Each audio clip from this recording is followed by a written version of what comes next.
আচ্ছা, তো আমরা যারাই আসলে গণিত পড়ছি বা যারা হচ্ছে গণিত পড়ানোর চেষ্টা করি, এরা সবাই জানি যে গণিতে কিন্তু আসলে সমীকরণের কোনো বিকল্প নেই। মানে যারা হচ্ছে আমরা কিন্তু 7 মানে ক্লাস 7-8 থেকেই কিন্তু আমরা আসলে সমীকরণের সাথে পরিচিত। ঠিক আছে? এবং তুমি যতই আসলে মানে উপরের ক্লাসে উঠতে থাকবা, তখন তুমি দেখবা যে আসলে সমীকরণ তুমি যদি সমাধান করতে না পারো, তাহলে কিন্তু তুমি আসলে মানে আরো অনেকগুলা গণিতের যেই মানে পার্টগুলা সেখানে কিন্তু তুমি ভালো করতে পারবে না। ঠিক আছে? কারণ ওইখানে তোমাকে সমীকরণ সলভ করে তারপর হচ্ছে তোমাকে আগাইতে হবে। আচ্ছা, তার মানে আমরা বুঝতেছি যে আসলে গণিতে সমীকরণের কিন্তু কোনো বিকল্প নেই। হ্যাঁ, এটা খুবই গুরুত্বপূর্ণ। আচ্ছা, তো এইটার জন্য দেখো যে আমাদের কিন্তু আমরা তোমাদের যে নবম দশম শ্রেণীতে, ঠিক আছে, সেখানে কিন্তু সমীকরণ নামের মানে আলাদা কয়েকটা চ্যাপ্টার রাখা হয়েছে। ঠিক আছে? তার মধ্যে একটা চ্যাপ্টার কিন্তু অধ্যায় 5 যেটা, ঠিক আছে, তোমাদের গণিত বইয়ের অধ্যায় 5, সেটা হচ্ছে এক চলক বিশিষ্ট সমীকরণ। তার মানে এখানে এই সমীকরণের চলক থাকবে একটা। আচ্ছা, তাহলে তোমরা যে হচ্ছে যারা এসএসসি 2025 ব্যাচের শিক্ষার্থী আছো, তোমাদের হচ্ছে স্বাগতম আজকের ক্লাসে। তো এই অধ্যায় এক চলক বিশিষ্ট সমীকরণ, এটার হচ্ছে এমসিকিউ আর সিকিউ বোর্ডে কি ধরনের আসে এবং হচ্ছে কি ধরনের প্রশ্ন এখনো বোর্ডে আসে নাই কিন্তু আসতে পারে, এগুলো নিয়ে আজকে আমরা কথা বলবো। আর আজকে আমি তোমাদের সাথে আছি হচ্ছে, আমার নাম অম্লান এবং আমি পড়তেছি হচ্ছে বুয়েটে কম্পিউটার সায়েন্স এবং ইঞ্জিনিয়ারিং ডিপার্টমেন্টে। আচ্ছা, তাহলে চলো আমরা দেরি না করে আমাদের ক্লাস শুরু করে দিই। তো এই এই চ্যাপ্টারে আসলে মানে দুই ধরনের সমস্যা আসে। ঠিক আছে? তো প্রথম একটা টাইপ হচ্ছে তোমার যে সমীকরণ আর সমাধান করতে বলে, সমীকরণ দেওয়া হয় সেগুলো সমাধান করতে বলে, সমাধান সেট বের করতে বলা হয় এইটা।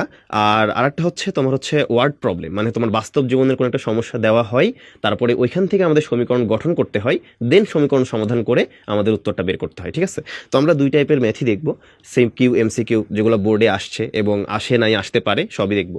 চলো চলো আমরা শুরু করি। আমাদের প্রথমে দেখো রাজশাহী বোর্ড 2024-এর প্রশ্নটা এখানে বলতেছে যে 4x³ plus 3x² minus 2x plus 1 equal to 0 এই সমীকরণের ঘাত কত? ঠিক আছে, তাহলে এই সমীকরণের ঘাত তোমাকে বের করতে বলছে। এখন দেখো ভাইয়া যে এইখানে তোমরা বুঝতেই পারতেছো বা তোমরা কিন্তু সবাই জানো যে এই সমীকরণের চলক হচ্ছে এক্স। তাহলে এখন আমি তোমাদের একটু ক্লিয়ার করে দিই এই জায়গাটা, যে চলক এক্স, চলক বলতে আমরা কি বুঝি, এই জায়গায় আমাদের সবার একটু কনফিউশন থাকে। ঠিক আছে, যদিও এই চ্যাপ্টারের নামকরণ করা হয়েছে কি বলতো, যে এক চলক বিশিষ্ট সমীকরণ, কিন্তু দেখো আমি যদি তোমাদের একটু ক্লিয়ার করে দিই চলকের সংজ্ঞাটা কি ছিল। চলক কিন্তু ছিল ভাইয়া, চলক মানে হচ্ছে তারা যাদের মান হচ্ছে পরিবর্তনশীল।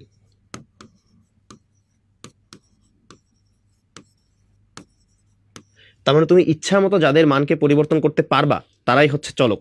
ঠিক আছে? তাহলে এখন দেখো যে তোমাকে যদি এরকম বলা হয় যে ওয়াই ইকুয়াল টু হচ্ছে তোমার X plus 5, Y equal to X plus 5, তাহলে এই জায়গায় দেখো তোমরা জানো যে এক্স হচ্ছে তোমার কি চলক বলো তো, স্বাধীন চলক, আর ওয়াই হচ্ছে অধীন চলক। কেন? কারণ ভাই আমি ইচ্ছা মতো এক্স এর ভ্যালু বসাইতে পারি। এক্স এর ভ্যালু যদি আমি 1 বসাই তাহলে আমাদের ওয়াই এর ভ্যালু কি আসবে বলো দেখি, 6 আসবে।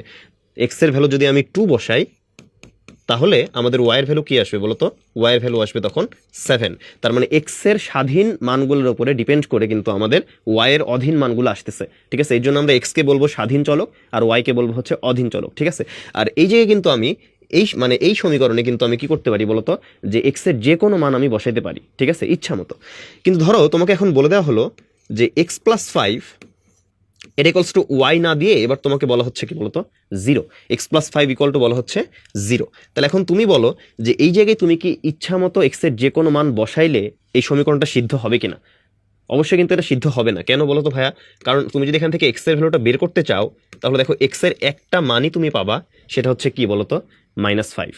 তার মানে এক্স এর মান -5 বাদ দিয়ে অন্য কোনো কিছু তুমি কিন্তু উপরের সমীকরণে বসাইতে পারবা না।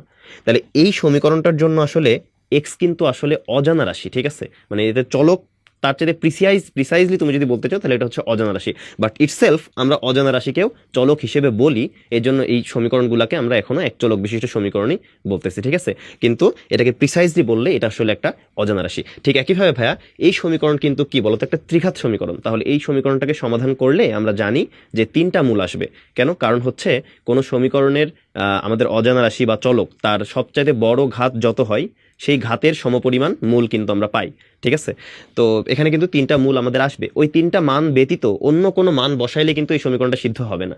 তাহলে এই সমীকরণের জন্য এক্স এর 3টা মান তুমি যা ইচ্ছা তাই বসাইলে কিন্তু আর হচ্ছে না। ঠিক আছে, তো এটাকে প্রিসাইজলি বললে আমরা এখানেও মানে আমাদের যত সমীকরণ আজকে দেখবো সবগুলোতে এক্স ওয়াই এগুলো চলক। ঠিক আছে, বাট প্রিসাইজলি বললে এটা হচ্ছে অজানা রাশি। ঠিক আছে, ওকে। তাহলে চলো ভাইয়া যে আমাদের যে সমীকরণের ঘাত আমাদের বের করতে বলছে, তো আমরা জানি যে আমাদের সমীকরণে যেটা চলক থাকে সেই চলকের সবচাইতে বড় ঘাত যেটা, সেটাই হচ্ছে আমাদের সেই সমীকরণের ঘাত। ঠিক আছে, তাহলে দেখো এক্স এর ঘাত এই পদে 3, আর এই পদে এক্স এর ঘাত দেখতেছো ভাইয়া স্কোয়ার মানে হচ্ছে 2। এই পদে কিন্তু এক্স এর ঘাত কত বলো তো? 1। ঠিক আছে, -2x এ এক্স এর ঘাত হচ্ছে 1। কিন্তু দেখো যে এইখানে লাস্টে যে 1 আছে, এখানে কি এক্স নাই? এখানেও কিন্তু এক্স আছে। ঠিক আছে, কিভাবে এক্স আছে বলো তো? 1 মাল্টিপ্লাইড বাই x⁻0। তার মানে এই পদেও কিন্তু এক্স আছে, কিন্তু এক্স এর ঘাত কত? 0। তাহলে দেখো এক্স এর ঘাত আছে কয়টা? এই যে 0, 1, 2 আর 3, এই চারটার মধ্যে সবচাইতে বড় কোনটা? 3 অবশ্যই। তাহলে বলো তো যে সমীকরণে ঘাত কত হবে? 3 হবে। ঠিক আছে, সবচাইতে বড় ঘাত, অজানা রাশির সবচাইতে বা চলকের সবচাইতে বড় ঘাতকেই আমরা সমীকরণে ঘাত বলি। ওকে, তাহলে এই ধরনের এমসিকিউ খুবই সহজ তোমাদের জন্য, তোমরা পারবা। ওকে, তো এখানে চলকের যে আসলে অজানা রাশি আর চলকের মধ্যে যে পার্থক্য যেটা, এটা ধরার জন্য আমি আসলে এটা তোমাকে দেখাইলাম আর কি একটু। হ্যাঁ, তবে এটা মনে রাখবো ভাইয়া, অজানা রাশিও ইটসেলফ একটা চলক, এটাকে চলক বললে ভুল হবে না, বাট মোর প্রিসাইজলি অজানা রাশি। ওকে, তাহলে চলো ভাইয়া, এখানে বলতেছে যে আমাদের আর একটা সমীকরণ দেওয়া আছে। ঠিক আছে, যে y³ - y² - 4y + 7, এটা ইকুয়ালস হচ্ছে কি বলতো? y³ - 3y। এই সমীকরণের ঘাত কত? আর বলতেছে কি বলতো? যে চলক সংখ্যা কত। ঠিক আছে, তো দেখো ভাইয়া, এখানে হচ্ছে y ব্যতীত কোনো চলক নাই, এটা আমরা দেখে বুঝতেছি। তাহলে ভাইয়া চলক সংখ্যা তো 1, এটুকুতে কোনো ডাউট নেই। ঠিক আছে, তাহলে এখন দেখো যে এটার ঘাত কত, এটা একটু বের করার চেষ্টা করি। চলো আমাদের সমীকরণটা আগে আমরা লিখি। আমাদের সমীকরণটা দেখো, বলতেছে যে y³ - y² - 4y + 7, এটা ইকুয়ালস টু y³ - 3y। এটা হচ্ছে ভাই আমাদের সমীকরণ। তাহলে এখন দেখো, আপাত দৃষ্টিতে মনে হতে পারে যে এই সমীকরণের তো আসলে আমাদের চলক যেটা আছে y, সেই চলকের সবচেয়ে বড় ঘাত হচ্ছে 3, দেখে বোঝা যাচ্ছে। ঠিক আছে, তাহলে এখন মনে হতে পারে যে এই সমীকরণের কিন্তু কি বলতো? ঘাত হচ্ছে 3, কিন্তু এটা কিন্তু অ্যান্সার ভুল। ঠিক আছে, কেন ভুল ভাইয়া?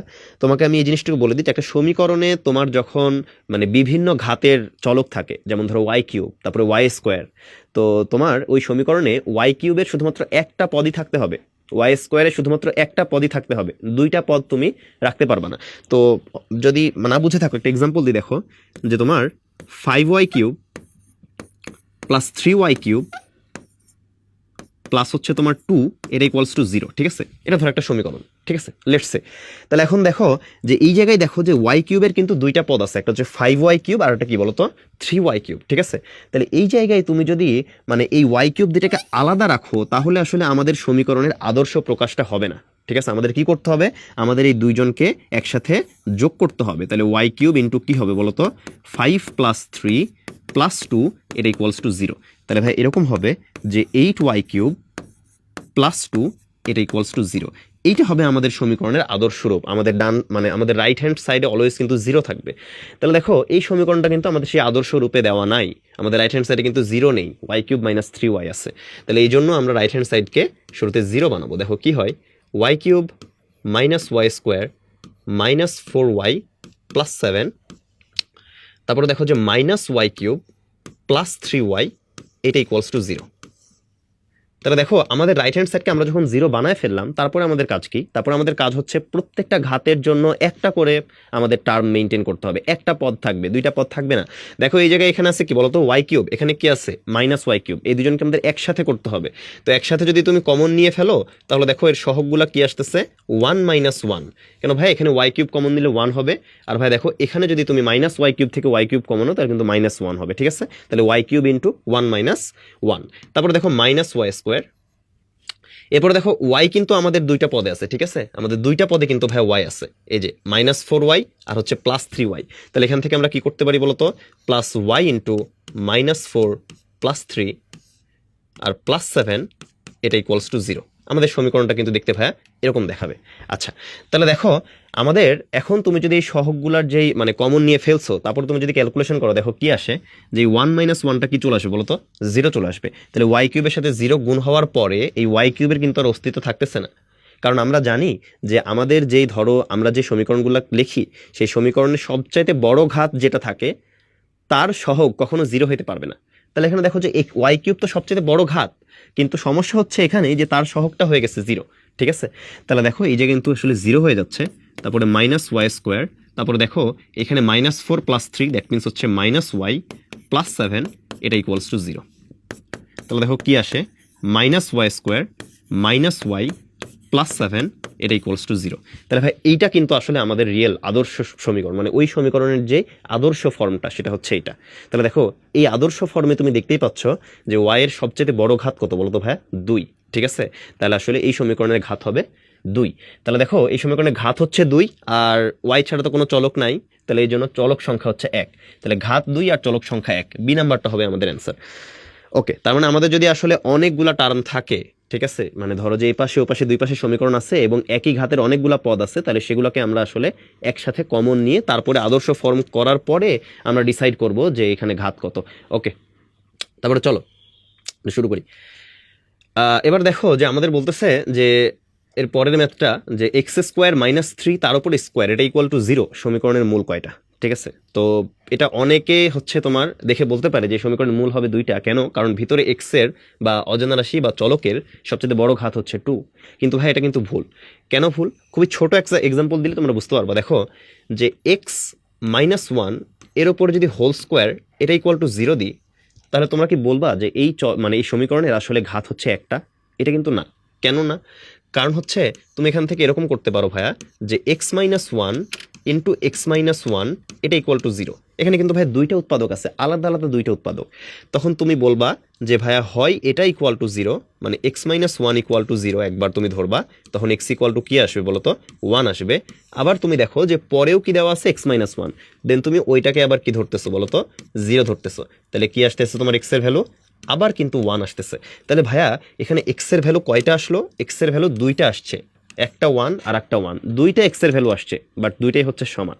ঠিক আছে, তাহলে আমাদের এটা দেখতে হবে যে আমাদের আসলে সমীকরণটা তুমি যদি এটাকে ভেঙে ফেলো তাহলে কিন্তু দেখো এরকম হয় x² - 2x + 1 এটা ইকুয়ালস টু 0। তাহলে আমাদের সমীকরণটাকে ভেঙে ফেলতে হবে, ভেঙে ফেললে তারপরে আমরা আসলে বুঝতে পারবো যে আসলে আমাদের এই সমীকরণের মূল কয়টা আসবে। কারণ দেখো এই যে ভাঙার পরে দেখো এখানে কিন্তু x² চলে আসছে, তার মানে এটা আসলে একটা দ্বিঘাত সমীকরণ, আর দ্বিঘাত সমীকরণের ভাইয়া অবশ্যই দুইটা মূল পাওয়া যাবে। ঠিক আছে, ওকে, তাহলে চলো এখানে শুরু করি। যে আমাদের যেটা দেওয়া আছে সেটা হচ্ছে x² - 3 এর উপরে তোমার কি বলতো স্কোয়ার এটা ইকুয়াল টু 0। তো এই সমীকরণের মূল কয়টা এটা তোমাকে মানে যদি বের করতে বলছে। এখন এখানে দেখো যে তোমার কি হবে যে তুমি এই যে স্কোয়ার যেটা আছে এটাকে তুমি ভাঙবা শুরুতে। ঠিক আছে, তাহলে ভাঙলে কি আসতেছে দেখো ভাইয়া, এটা আসবে x⁴, কারণ স্কোয়ারের উপর আবার স্কোয়ার করলে x⁴ হয়।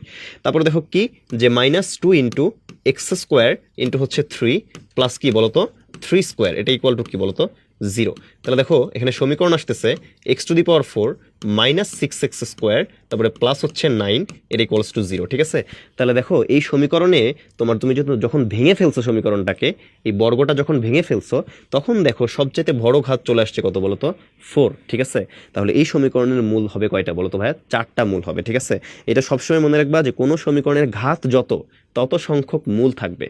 ঠিক আছে, এখন হতে পারে সেই মূলগুলা বাস্তব, আবার হতে পারে অবাস্তব। তোমরা এখন অবাস্তব সংখ্যা সম্পর্কে জানো না, বাট তবে এইটুকু শিওর থাকবা যে মানে তার ঘাত ততগুলা মূল অবশ্যই থাকবে। সমান হইতে পারে কিন্তু ততগুলা থাকবে। যেমন ধরো এখানেও কিন্তু x² ছিল, মূল কিন্তু দুইটাই বেরোইছে, কিন্তু দুইটা সমান দেখে মনে হচ্ছে একটা, বাট মূল আসলে দুইটাই। ঠিক আছে, এইখানেও তোমার আসলে কি বের হবে বলতো যে তোমাদের কিন্তু যে জোড়াই জোড়াই মানে সমান সমান। ঠিক আছে, এখানে দেখবা যে একটা আসবে √3 আর একটা আসবে তোমার হচ্ছে √3। ঠিক আছে, আবার আরেকটা -√3 আর একটা হচ্ছে -√3। ঠিক আছে, তাহলে এরকম সমান সমান মূল আসবে কিন্তু 4টা আসবে। ঠিক আছে, ওকে,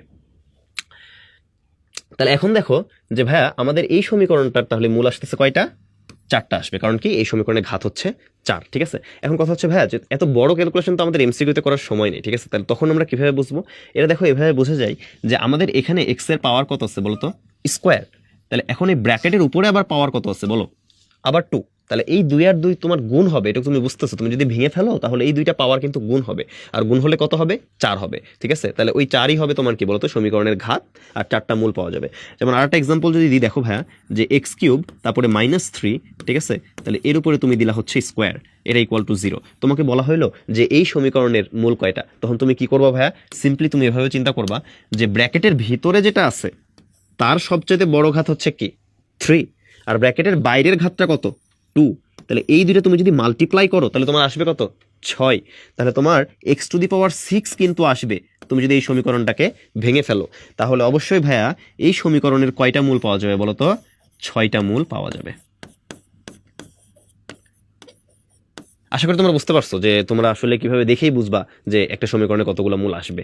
ওকে, তারপরে আসো, এখানে বলতেছে যে এক্স চলকের জন্য তোমার হচ্ছে 4x³ - 5x - 2 + a = 0 এই সমীকরণের ধ্রুবপদ কত? তাহলে ভাইয়া তোমরা ধ্রুবপদ বলতে আসলে কি জানো? ধ্রুবপদ হচ্ছে সেই পদ যে পদে আসলে এক্স নাই। এই এক্স নাই বলাটা আসলে ভুল হবে। ধ্রুবপদ হচ্ছে সেই পদ যেই পদে আসলে এক্স এর ঘাত হচ্ছে 0, মানে x⁻0 আছে, ঠিক আছে? বা যেই পদে এক্স নাই, x⁻0 তো আসলে আমরা জানি যেটা 1 হয়ে যায়, এই জন্য আসলে এক্স লেখা হয় না। বা যেই পদে এক্স এর ঘাত হচ্ছে 0, সেই পদটাকে আমরা ধ্রুবপদ বলি। তাহলে দেখো ভাইয়া, এখানে 4x³ কিন্তু এক্স আছে, এক্স এর ঘাত 3। তারপরে দেখো -5x, এখানেও এক্স আছে, এক্স এর ঘাত হচ্ছে 1। -2 এই পদে তো আসলে কোনো ভাই কি নাই বলতো? এক্স নাই, এখানে এক্স এর ঘাত কিন্তু 0, x⁻0 আছে এই জায়গায়। তারপরে +a, এখানেও কি নাই বলতো? এক্স নাই। তাহলে আমরা কি বলতে পারি না যে টোটালটা আসলে আমাদের কি বলতো? ধ্রুবক। এই টোটালটা আমাদের ধ্রুবক, কারণ এই দুইটা পদের কোনোটাতেই কি নাই বলতো? এক্স নাই। তাহলে দেখো আমাদের a-2 এটা হচ্ছে কি বলতো? ধ্রুবক পদ আসতেছে, ঠিক আছে? তাহলে দেখো এই ডি নাম্বারটা আমাদের অ্যান্সার হবে এখানে। খুবই ইজি এমসিকিউ ছিল ভাইয়া, তো এটা মনে রাখবো তোমরা যে ধ্রুব পদে এক্স থাকে বাট তার ঘাত হয় 0। ওকে, এবার আসো, এবার এখন দেখো আমরা চলে আসতেছি বেশ কিছুক্ষণ সময় আমরা এখন সমীকরণ সমাধান করতে কাটাবো, ঠিক আছে? তো তোমরা সমীকরণ সমাধান করতে পারো, খুবই ইজি, ঠিক আছে? তাও আমি তোমাদের দেখাবো যে মানে কিছু কিছু সমীকরণ যেগুলো বারবার এমসিকিউতে আসে, তুমি কিভাবে আসলে সহজে সেগুলো সমাধান করতে পারো। ওকে, তাহলে চলো আমাদের এই সমীকরণটা আমরা দেখি যে এখান থেকে আমাদের এক্স এর মানটা বের করতে হবে, ঠিক আছে? কি বলছে যে একটা সমীকরণ দেওয়া আছে, এই সমীকরণটা যদি সত্য হয় তাহলে এক্স এর মান কত? তাহলে দেখো কি সমীকরণটা হচ্ছে x/4 + 3 এটা = x/3 - 2, ঠিক আছে? তাহলে এখন দেখো ভাইয়া, যে যখন তোমার লেফট হ্যান্ড সাইড আর রাইট হ্যান্ড সাইড দুইটা পাশেই যখন এক্স থাকবে তখন আমরা করব কি, এবং দেখো এক্স এর দুইটা ঘাতই কিন্তু দুই পাশে ঘাতই কি সমান, ঠিক আছে? সমান ঘাত বিশিষ্ট। এই পাশেও ঘাত হচ্ছে 1 আর রাইট হ্যান্ড সাইডেও ঘাত হচ্ছে 1। তাহলে আমরা করব কি, যে এক্স যে যে পদগুলোতে আছে সেই পদগুলোকে আমরা লেফট হ্যান্ড সাইডে নিব, আর এক্স বাদে ধ্রুবপদ যেগুলো আছে সেই ধ্রুবপদগুলোকে আমরা রাইট হ্যান্ড সাইডে নিব। তাহলে দেখো চলো আমরা এটা করি। দেখো কি আসতেছে যে x/4 - x/3 এটা ভাই আমাদের আসতেছে যে -3 - 2, কারণ ওখানে +3 আছে, এটা যদি রাইট হ্যান্ড সাইডে চলে আসে -3 হয়ে যাবে। তাহলে দেখো ভাই তারপরে আমরা কি করতে পারি, আমরা কিন্তু এই জায়গায় আমাদের কি করতে পারি বলতো? তারপরে আমাদের কাজ হচ্ছে এক্সটাকে কমন নেওয়া। তাহলে এক্স যদি আমরা কমন নিয়ে ফেলি তাহলে দেখো এরকম আসে যে 1/4 - 1/3 এটা = ভাইয়া -5, এরকম আসতেছে। তারপরে দেখো আমরা কিন্তু তারপরে কি করব? লসাগু করব। তাহলে যদি লসাগু করি তাহলে কি আসে বলতো? যেখানে 3 আর 4 লসাগু হচ্ছে 12, ঠিক আছে? লসাগু করার পরে এই 12কে আমরা 4 দিয়ে ভাগ করব, কত হবে? 3। ওই 3কে আমরা লব দিয়ে গুণ করব, তাহলে কত আসতেছে বলতো ভাইয়া? 3। তারপরে মাইনাস, সেম ভাবে তারপরটা আসবে কি? -4। তাহলে দেখো এই লসাগু তোমরা পারো, এটা খুবই সহজ, ছোটবেলা থেকে করে আসতেছো। এখানে দেখো -5, ঠিক আছে? তাহলে তারপরে আমাদের কি আসতেছে বলতো ভাইয়া? যে এইখানে আমাদের এক্স, এখানে কি বলতো? 3 - 4 মানে কি? -1 ডিভাইডেড বাই হচ্ছে আমার 12, ঠিক আছে? তাহলে আমাদের কি আসতেছে দেখো, আমরা এভাবে লিখতে পারি যে এক্স এর সাথে আছে -1/12, মানে -1 ডিভাইডেড বাই 12 ইন্টু এক্স, এটা = ভাইয়া কি বলতো? -5। তাহলে দেখো তোমরা কিন্তু এখানে ইজিলি বুঝতেছো যে এই মাইনাস আর এই মাইনাস এই দুইজন ভাইয়া কিন্তু কাটাকাটি যেতে পারে। কাটাকাটি যাচ্ছে কেন, মানে আসলে কি হচ্ছে এই জায়গায়? এই জায়গায় হচ্ছে -1 দিয়ে আমরা ডিভাইড করে দিচ্ছি, ঠিক আছে? অত ডিটেলস তো আমাদের এখন লেখার দরকার নেই, তোমরা ডিরেক্টলি আসলে কাটতে পারবা, ঠিক আছে? বাট এভাবে তোমার না কাটাটাই ভালো, ঠিক আছে? পরের লাইনে তোমরা ডিরেক্টলি আসলে লিখতে পারবা এইটা, যে দেখো যে এক্স = কি বলতো? যে 5 × 12, এক্স = 60, ঠিক আছে? তাহলে এক্স এর ভ্যালু কত আসতেছে বলতো? 60 আসতেছে। তাহলে এই যে দেখো ভাইয়া, এই বি নাম্বারটা হচ্ছে আমাদের অ্যান্সার। তো দেখো আমি যেটা বললাম যে এইভাবে তুমি যদি না কাটো এটা বেটার, কারণ কিছু কিছু স্যার থাকে যারা আসলে এইভাবে কাটাকাটি করলে একটু ঝামেলা করে। তাহলে তোমরা করবা কি, একটু ফ্রেশ ভাবে আমি করতেছি।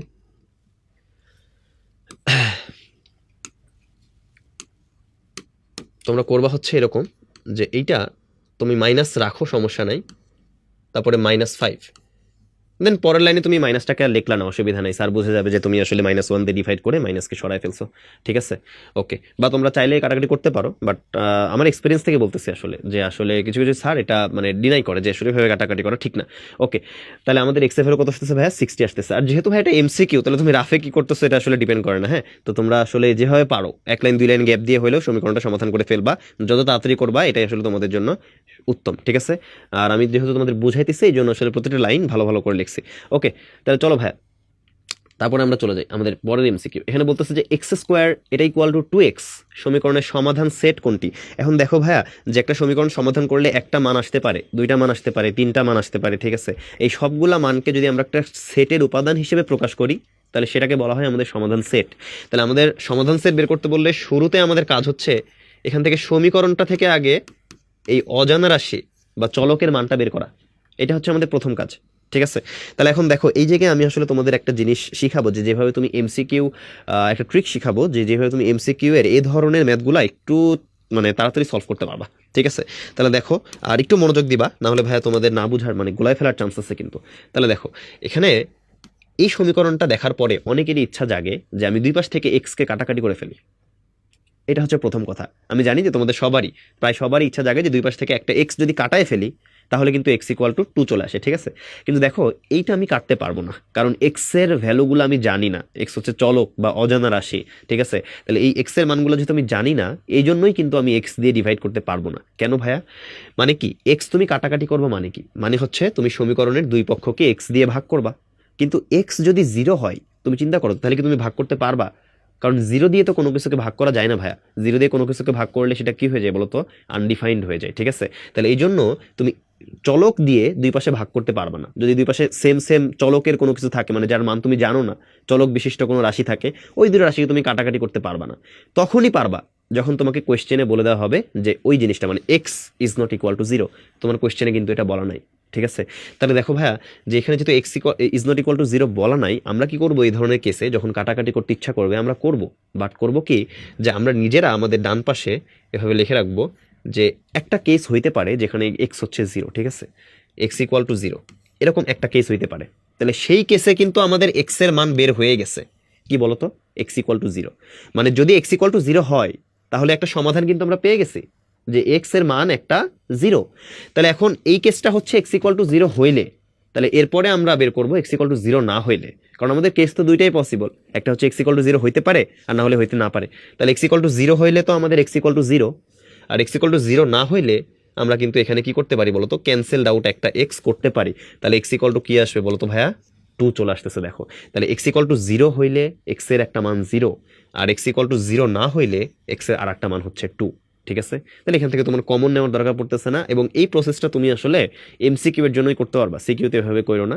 যদিও ভুল হবে না, বাট যেহেতু তোমাদের বইয়ে এই নিয়মে করা নাই তাহলে একটু মানে আসলে স্যার কাটে দিতে পারে, ঠিক আছে, নাম্বার কিছু কাটতে পারে।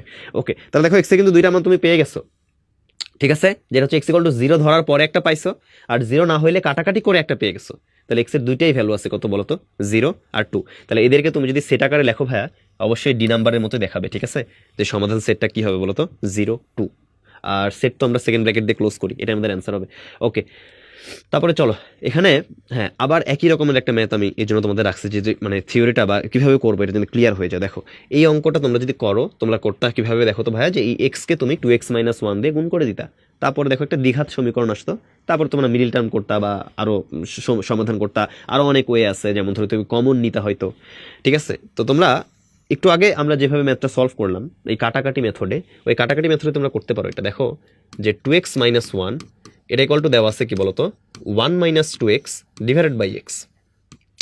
তাহলে এখন দেখো ভাইয়া তোমরা যদি একটু ভালো মতো করে খেয়াল করো, কাটাকাটি যাওয়ার মতো রাশি এখানে আছে, এই 2x - 1, আর তুমি যদি এখানে মাইনাস 2x - 1 নেও তাহলে কিন্তু কোনো ভাইয়া অসুবিধা নাই, একটা মাইনাস তুমি কমন নিয়ে নিছো, ঠিক আছে। এখন দেখো যে আমাদের একটা কেস হইতে পারে এরকম, দেখো যে আমাদের একটা কেস এরকম হইতে পারে যে আমরা যেটাকে কাটতে চাচ্ছি যে 2x - 1 এর ভিতরে কিন্তু ভাইয়া চলক আছে, এর জন্য আমরা জানি না এর মানটা কত, অজানা। তাহলে এটা যখন আমরা কাটবো, কাটার আগে আমরা ভাববো যে এর মান তো 0 হইতে পারে। তাহলে যদি 0 হয় তখন কি হবে? তো 2x - 1 এটা যদি 0 হয় তাহলে ভাই আমাদের এক্স ইকুয়াল টু আসতেছে, দেখো ভাইয়া কি বলতো? Half. X equal to half চলে আসতেছে। তাহলে যেটা আমরা ভয় পাচ্ছিলাম যেটা 0 হলে কাটা যাবে না, ওটাকে 0 ধরার পরে কিন্তু আমরা এক্স এর মান পেয়ে গেছি। তাহলে এখন আমরা ওটাকে 0 ধরতে পারবো। তাহলে কারণ কি? কারণ এটা হচ্ছে একটা কেস যেখানে এটা 0 হইতে পারে, বা 0 হইলে কি হবে, তাহলে এটাকে আমরা 0 হওয়ার যে কেসটা এটা কিন্তু আলাদা করে ফেলছি, তাহলে এখন আর এটা 0 হবে না। তখন আমরা কি করবো বলতো ভাইয়া? এটা কাটাকাটি করে ফেলবো। কাটাকাটি করলে দেখো কি আসে, যে 1 এটা ইকুয়াল টু কি বলতো?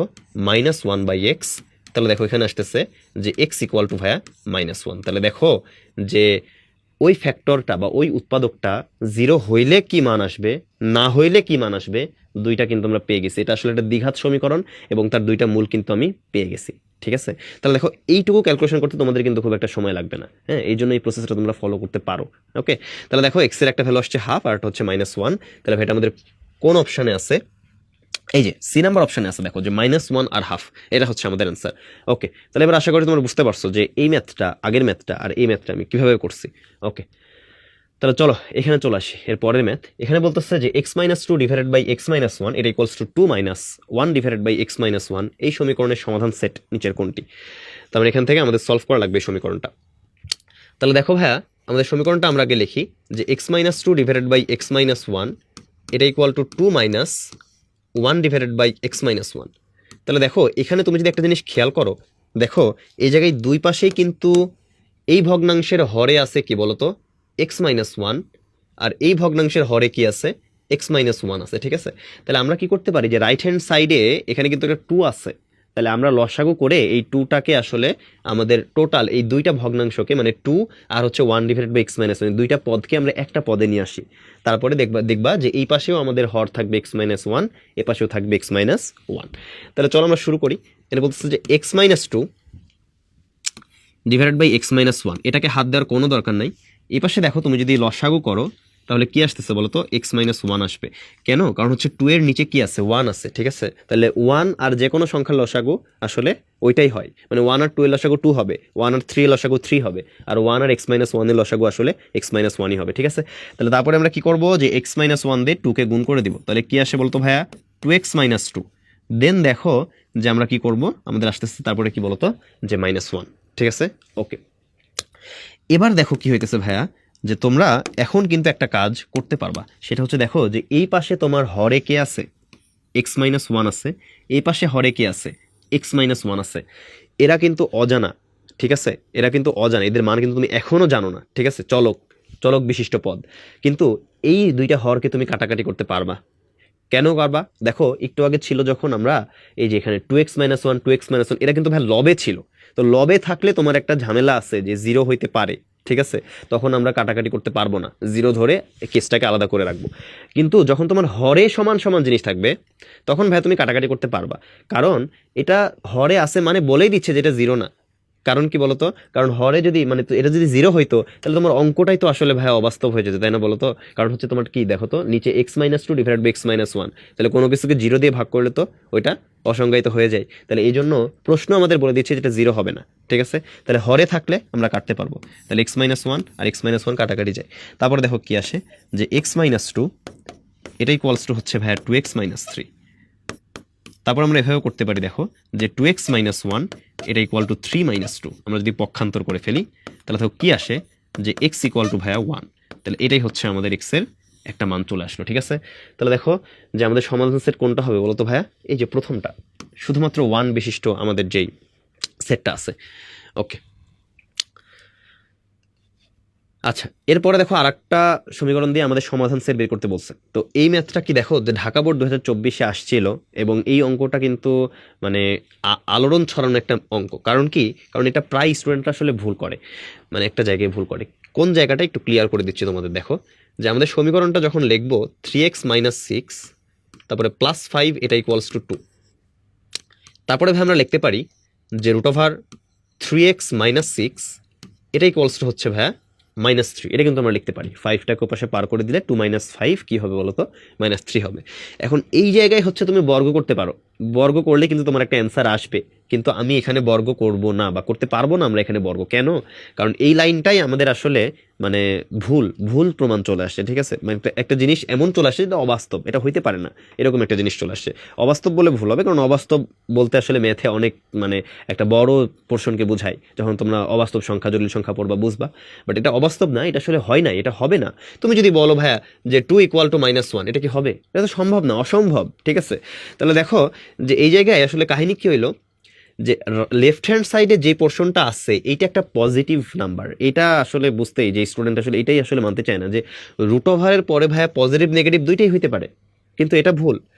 তোমার যখন বলবে যে √4 এটা ইকুয়াল টু কিন্তু +-2 না ভাইয়া, এটা ইকুয়াল টু +-2 না, এটা ইকুয়াল টু শুধুমাত্র +2। এটা ইকুয়াল টু শুধুমাত্র +2। আর যদি বলা হয় -√4, এটা ইকুয়াল টু হচ্ছে -2। দুইটার আলাদা আলাদা মান। রুটের সামনে পজিটিভ প্লাস দিবা না মাইনাস দিবে এটা তোমার উপরে, ঠিক আছে? কিন্তু কখন আসলে আমরা দেখি যে দুইটা প্লাস মাইনাস চলে আসে কখন, সেটা হচ্ছে এইটার সাথে আমরা গুলায় ফেলি। যে ধরো x² = 4 একটা সমীকরণ তোমাকে দেওয়া আছে। এখন এই সমীকরণে তুমি যদি x এর মান বের করতে চাও, তখন কিন্তু ভাইয়া x = তোমাকে +-√4 লিখতে হবে। কারণ কি, এই স্কোয়ারটা তুমি যখন রাইট হ্যান্ড সাইডে নিয়ে নিছো তখন একটা প্লাস মাইনাস তোমার চলে আসছে। তাহলে এই জন্য তোমার কি আসবে বলো তো, 2 আসবে। কারণ একটা দ্বিঘাত সমীকরণ, দুইটা মান আসবে, একটা প্লাস একটা মাইনাস। এবং দেখো তুমি বুঝতে পারতেছো যে +2 কে স্কোয়ার করলেও 4 হবে, -2 কে স্কোয়ার করলেও 4 হবে। এই জন্য এই সমীকরণের দুইটা সমাধান।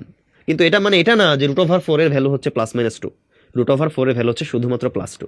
তাহলে বুঝতেই পারতেছো লেফট হ্যান্ড সাইডে √3x - 6 এটা হচ্ছে ভাই একটা পজিটিভ নাম্বার, মাস্ট বি। আর রাইট হ্যান্ড সাইডে কি আছে বলতো, একটা নেগেটিভ নাম্বার। তাহলে কি আসলে এটা হইতে পারে? কোনো পজিটিভ নাম্বার আর কোনো নেগেটিভ নাম্বার কি সমান হওয়া সম্ভব? অবশ্যই না। তাহলে এক্স এর কোনো ভ্যালুর জন্যই, ঠিক আছে, এই জিনিসটা হচ্ছে না, ঠিক আছে? মানে আমাদের এই লাইনটা কিন্তু সম্ভব না, অসম্ভব। তাহলে এক্স এর কোনো মান আমরা এই সমীকরণ থেকে পাবো না, ঠিক আছে? তাহলে সমাধান সেট কি হবে বলতো, ফাই সেট, কোনো উপাদান নেই। তাহলে এই যে এ নাম্বারটা হচ্ছে আমাদের অ্যান্সার, ঠিক আছে? ওকে, তাহলে এরকম রুট বিশিষ্ট যে সমীকরণগুলো দিবে আমরা খেয়াল করবো যে আসলে আমাদের রাইট হ্যান্ড সাইডে পজিটিভ আসতেছে না নেগেটিভ আসতেছে। যদি এটা +3 আসতো অবশ্যই এই সমীকরণ থেকে একটা মান পাইতাম, ঠিক আছে? যেহেতু -3 আসছে আমরা পাবো না। ওকে, এবার চলো এরপরে সমীকরণটা ভাই একটা দ্বিঘাত সমীকরণ এবং এটা খুবই ইজিলি সলভ করা যায়। দেখো আমাদের বলতেছে যে x+4 * x-4 এটা ইকুয়াল টু 9। কেমনে বুঝলাম দ্বিঘাত? দেখো এখানে হচ্ছে এক ঘাতের একটা উৎপাদক আছে, এখানে এক ঘাতের আর একটা উৎপাদক আছে। তো দুইটা ঘাত তো উৎপাদক যদি তুমি গুণ করো তাহলে তাদের কিন্তু ঘাতগুলা যোগ হয়ে যায়। তাহলে এখানে 1 আর 1 দুইটা যোগ হলে কিন্তু কি হবে বলো তো, 2 হবে। হ্যাঁ, বা গুণ করলে তুমি x² পাবা আর কি। তো দেখো এটা ইজিলি তুমি গুণ করতে পারো, কারণ কি আমাদের a + b * a - b এই ফর্মুলা কিন্তু এখানে পড়ে গেছে। তো আমরা কি জানি যে a + b * a - b মানে হচ্ছে a² - b²। তাহলে আমরা লিখতে পারি যে x² - 4² এটা ইকুয়াল টু কি বলো তো ভাইয়া, 9। তাহলে আমাদের আসতেছে x² - 16 এটা ইকুয়াল টু 9। তাহলে আমরা লিখতে পারি যে x² ইকুয়াল টু কি বলতো, 25, ঠিক আছে? তাহলে এখান থেকে তুমি ডিরেক্টলি লিখে ফেলতে পারো যে x ইকুয়াল টু কি বলতো, +-√25, বা তুমি বলতে পারো যে +-5। এই দুইটাই আমি মান পাবো x এর, ঠিক আছে? তাহলে ওকে, তাহলে আমাদের সমাধান কোনটা হবে এখানে, x এর মান এই যে +-5 দুইটা মান পাবো যেহেতু দ্বিঘাত সমীকরণ। তাহলে চলো আমরা পরের এমসিকিউতে চলে যাই। আচ্ছা, এখানে বলতেছে যে আমাদের আরেকটা দ্বিঘাত সমীকরণ দেওয়া আছে এবং এখান থেকে আমাদের সমাধান সেট বের করতে বলছে আবার, ঠিক আছে? এই চ্যাপ্টারে ভাই বোর্ডে আসা 60-70% এমসিকিউ কিন্তু এখান থেকেই সমাধান সেট, ঠিক আছে? তো এটা তোমরা যতগুলো আসছে বোর্ডে বা আসতে পারে এই ধরনের সমীকরণগুলো তোমরা সমাধান করবা, ঠিক আছে? এই জন্য আমি বেশি করে এই যে এই টাইপটা রাখছি। তাহলে দেখো আমাদের এখান থেকে ইকুয়েশনটা নিয়ে আসি যে 5x² - x - 4 এটা ইকুয়াল টু 0। তো এটা দেখে বুঝতেছো যে তোমরা এখানে কি করতে হবে বলতো, মিডল টার্ম করতে হবে, ঠিক আছে? তো এই যে মিডল টার্ম যে করবা, মিডল টার্ম করতে অনেকের ঝামেলা হয়, জন্য আমি একবার একটু ক্লিয়ারলি বলে দিচ্ছি যে মিডল টার্ম কেমনে করে। যদিও এসএসসি তোমরা পরীক্ষা দিবা তো তোমাদের আসলে এটা নিয়ে কোনো প্যারা হওয়ার কথা না, তাও দেখো আমি আরেকবার বলতেছি যে তোমাদের মিডল টার্ম করার আগে x² যে সহগটা আর তোমার যে ধ্রুবক পদটা এই দুইটাকে আগে গুণ করবা। x² সহগ আর ধ্রুবক পদ এই দুইটা গুণ করলে 5 আর -4 মাইনাস কিন্তু নিতে হবে। এই দুইটা গুণ করলে কি আসতেছে, -20 আসতেছে। এদের গুণ করলে আসতেছে হচ্ছে আমার -20, ঠিক আছে? এরপরে তুমি দেখবা যে এক্স এর যে সহগটা আছে এটা কত, এই এক্স এর সহগ কিন্তু -1। কত বলো তো ভাইয়া, -1। তাহলে তোমার করা লাগবে কি, এখন এই এক্স এর যে সহগটা মানে মাঝখানে যেটা আছে এই সহগটাকে তোমার এমন দুইটা সংখ্যাতে ভাঙতে হবে যাদেরকে যোগ করলে -1 হয় আর গুণ করলে -20 হয়, ঠিক আছে? তাহলে দেখো এরকম দুইটা নাম্বার কিন্তু তোমার চোখের সামনে ভাসতেছে যে -5 আর 4। এদেরকে যোগ করলে কি হয়, এদেরকে যোগ করলে হয় +1 আর গুণ করলে হয় কি বলতো ভাইয়া, -20। এই যে মিলে গেছে আমাদের। তাহলে এখন আমাদের ওই -x পদটাকে এভাবে ভাঙতে হবে যে -5x + 4x। তাহলে চলো আমরা ভেঙে ফেলি। তাহলে 5x² - 5x + 4x - 4 = 0। দেখো আমাদের সমীকরণে কিন্তু কোনো চেঞ্জ হয় নাই, -5x + 4x মানে আসলে -x। তাহলে চলো দেখো ভাই এখান থেকে 5x কমন নেওয়া যায়, তাহলে কি আসে বলতো, x - 1 + 4 কমন নেওয়া যায় ভাইয়া, চলে আসতেছে x - 1 এটা = 0। তারপরে দেখো কি আসে, x - 1টা তুমি যদি কমন নিয়ে ফেলো চলে আসতেছে হচ্ছে 5x + 4 এটা = কি বলতো ভাইয়া, 0। ঠিক আছে?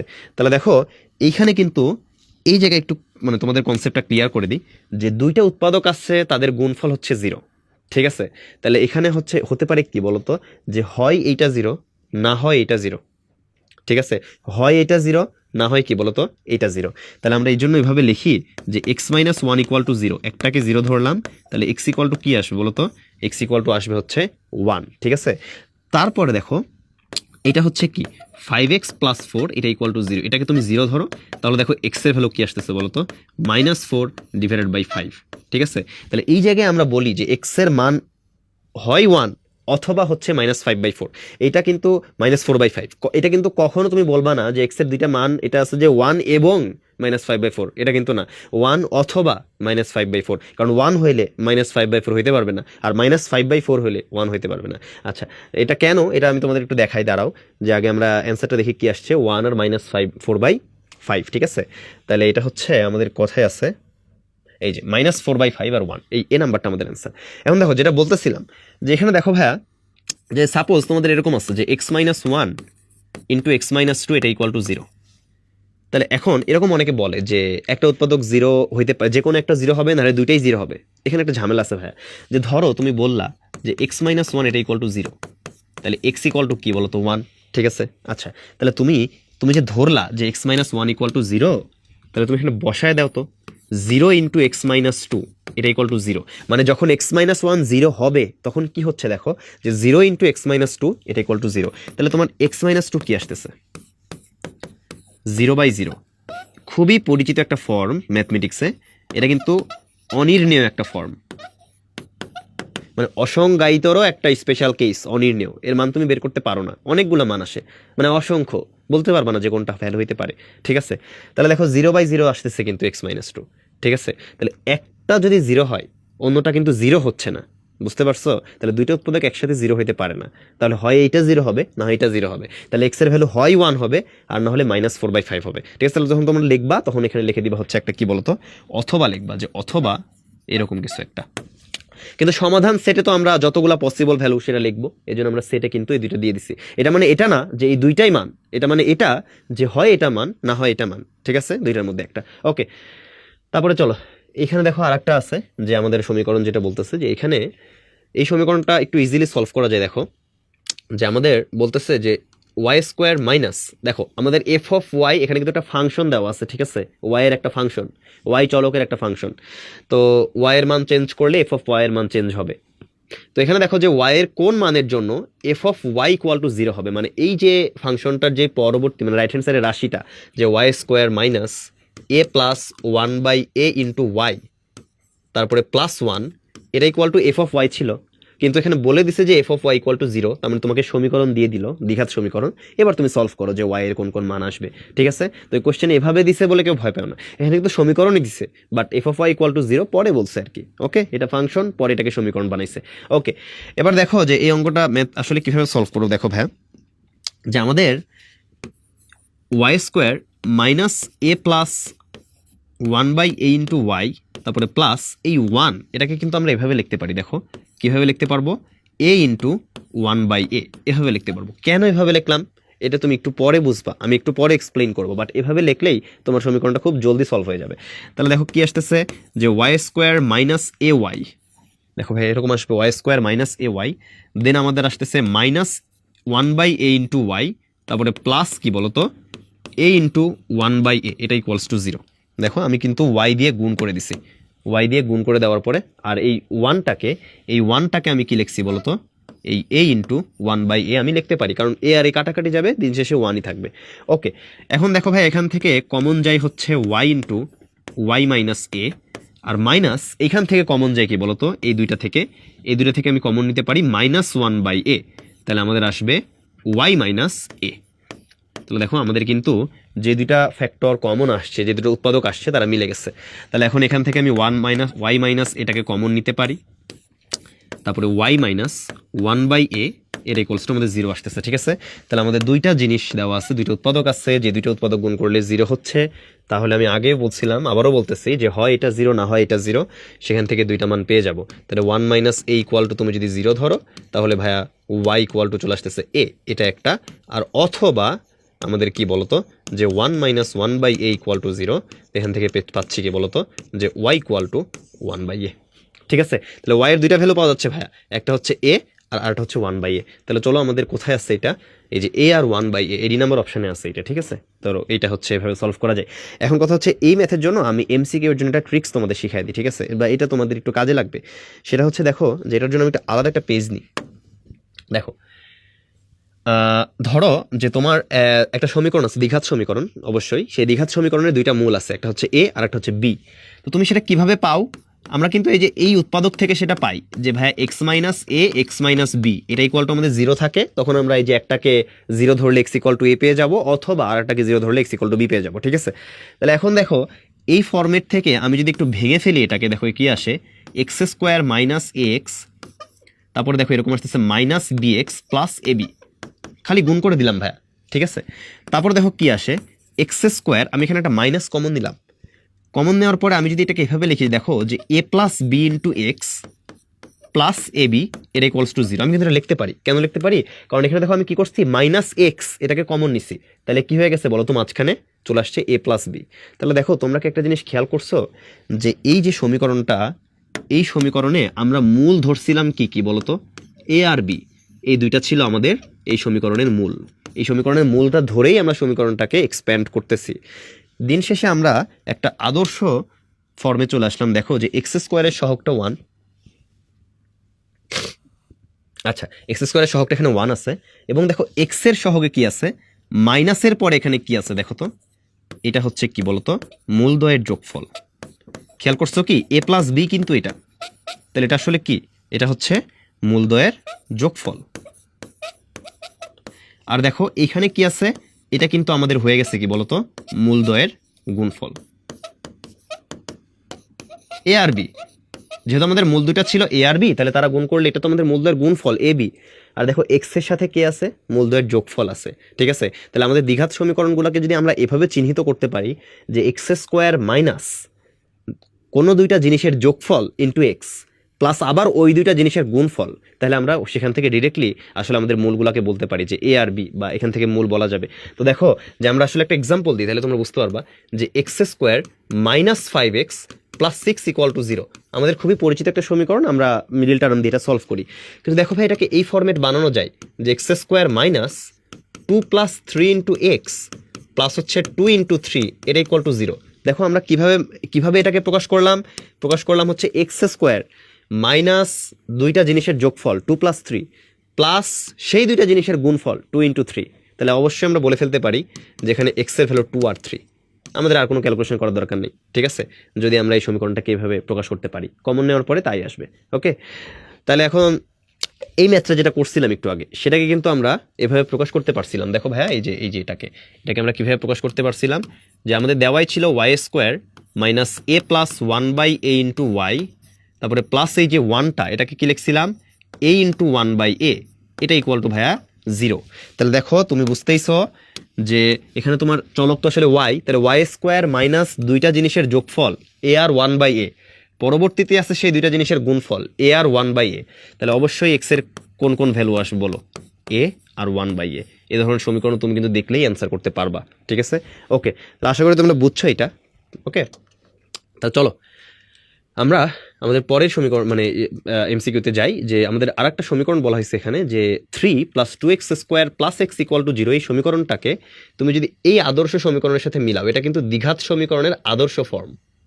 ঠিক আছে, তো এই আদর্শ ফর্ম বা আদর্শ রূপের সাথে তুমি যদি এই সমীকরণটাকে মিলাও, এই দুইটা সমীকরণ তুমি যদি একসাথে মিলাও, তাহলে দেখবা এই তুলনা করলে বি এর মানটা কত আসতেছে। ঠিক আছে, তো দুইটা সমীকরণ তুমি যদি তুলনা করো, তাহলে তোমার যে এক্স এর ঘাতগুলা এই সমান সমান ঘাতের সহগ সমান হবে। তো দেখো এখানে এক্স এর তোমার হচ্ছে বি কি, আসলে বি বলতো, এই সমীকরণে বি হচ্ছে এক্স এর সহগ।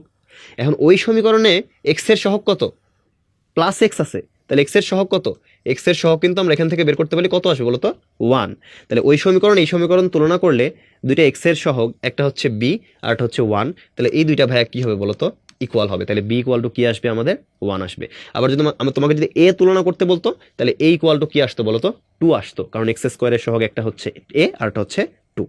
তাহলে আমাদের বি ইকুয়াল টু কি আসবে, এখানে 1 আসবে, এটা হচ্ছে অ্যান্সার। ওকে, আর ধ্রুবক পদ তুলনা করতে বললে এখানে হচ্ছে সি আর ওখানে 3, তাহলে সি ইকুয়াল টু 3। ওকে, তাহলে যেটা তোমাদের চাবে ওটা তোমরা ওভাবে সলভ করবে আর কি। তাহলে এরপরে চলে আসো যে অভেদ খুবই গুরুত্বপূর্ণ একটা জিনিস, কিন্তু অনেকেরই মানে এরকম হয় যে 100% ক্লিয়ার থাকে না, বুঝি না যে অভেদ কি আসলে। ঠিক আছে, তো যখন আমি আসলে 9-10 পড়তাম, 9-এর দিকে শুরুর দিকে আমারও আসলে ক্লিয়ার ছিল না এটা, বাট পরে বুঝছি যে অভেদ আসলে খুবই সিম্পল একটা জিনিস। ঠিক আছে, তো এখানে কি যে তোমাদের যখন কোন একটা এমসিকিউ দেয় যে কোনটা অভেদ নিচের কোনটা, তো তোমরা করবা কি যে তোমাদের দেখবা যে লেফট হ্যান্ড সাইডটা কোন একটা ফর্মুলা থাকবে, তো তোমরা কি করবা ওই ফর্মুলাটা ভাঙবা, ভাঙলে যদি রাইট হ্যান্ড সাইডের সাথে হুবহু মিলে যায় অ্যাট দ্যাট কেস ওইটা হচ্ছে তোমাদের অভেদ, বাকিগুলো অভেদ হবে না। ঠিক আছে, যেমন আমি যেটা বুঝাতে চাইলাম সেটা হচ্ছে দেখো যে আমাদের যে প্রথমটা এ নাম্বারটাই লেফট হ্যান্ড সাইড কি বলতো, এক্স মাইনাস 3-র উপর স্কোয়ার প্লাস এক্স প্লাস 3-র উপর স্কোয়ার। তাহলে এটাকে তুমি যদি ভাঙবা শুরুতে, তাহলে দেখো x square minus 6x plus 9 plus x square plus 6x plus 9 এরকম আসতেছে ভাইয়া।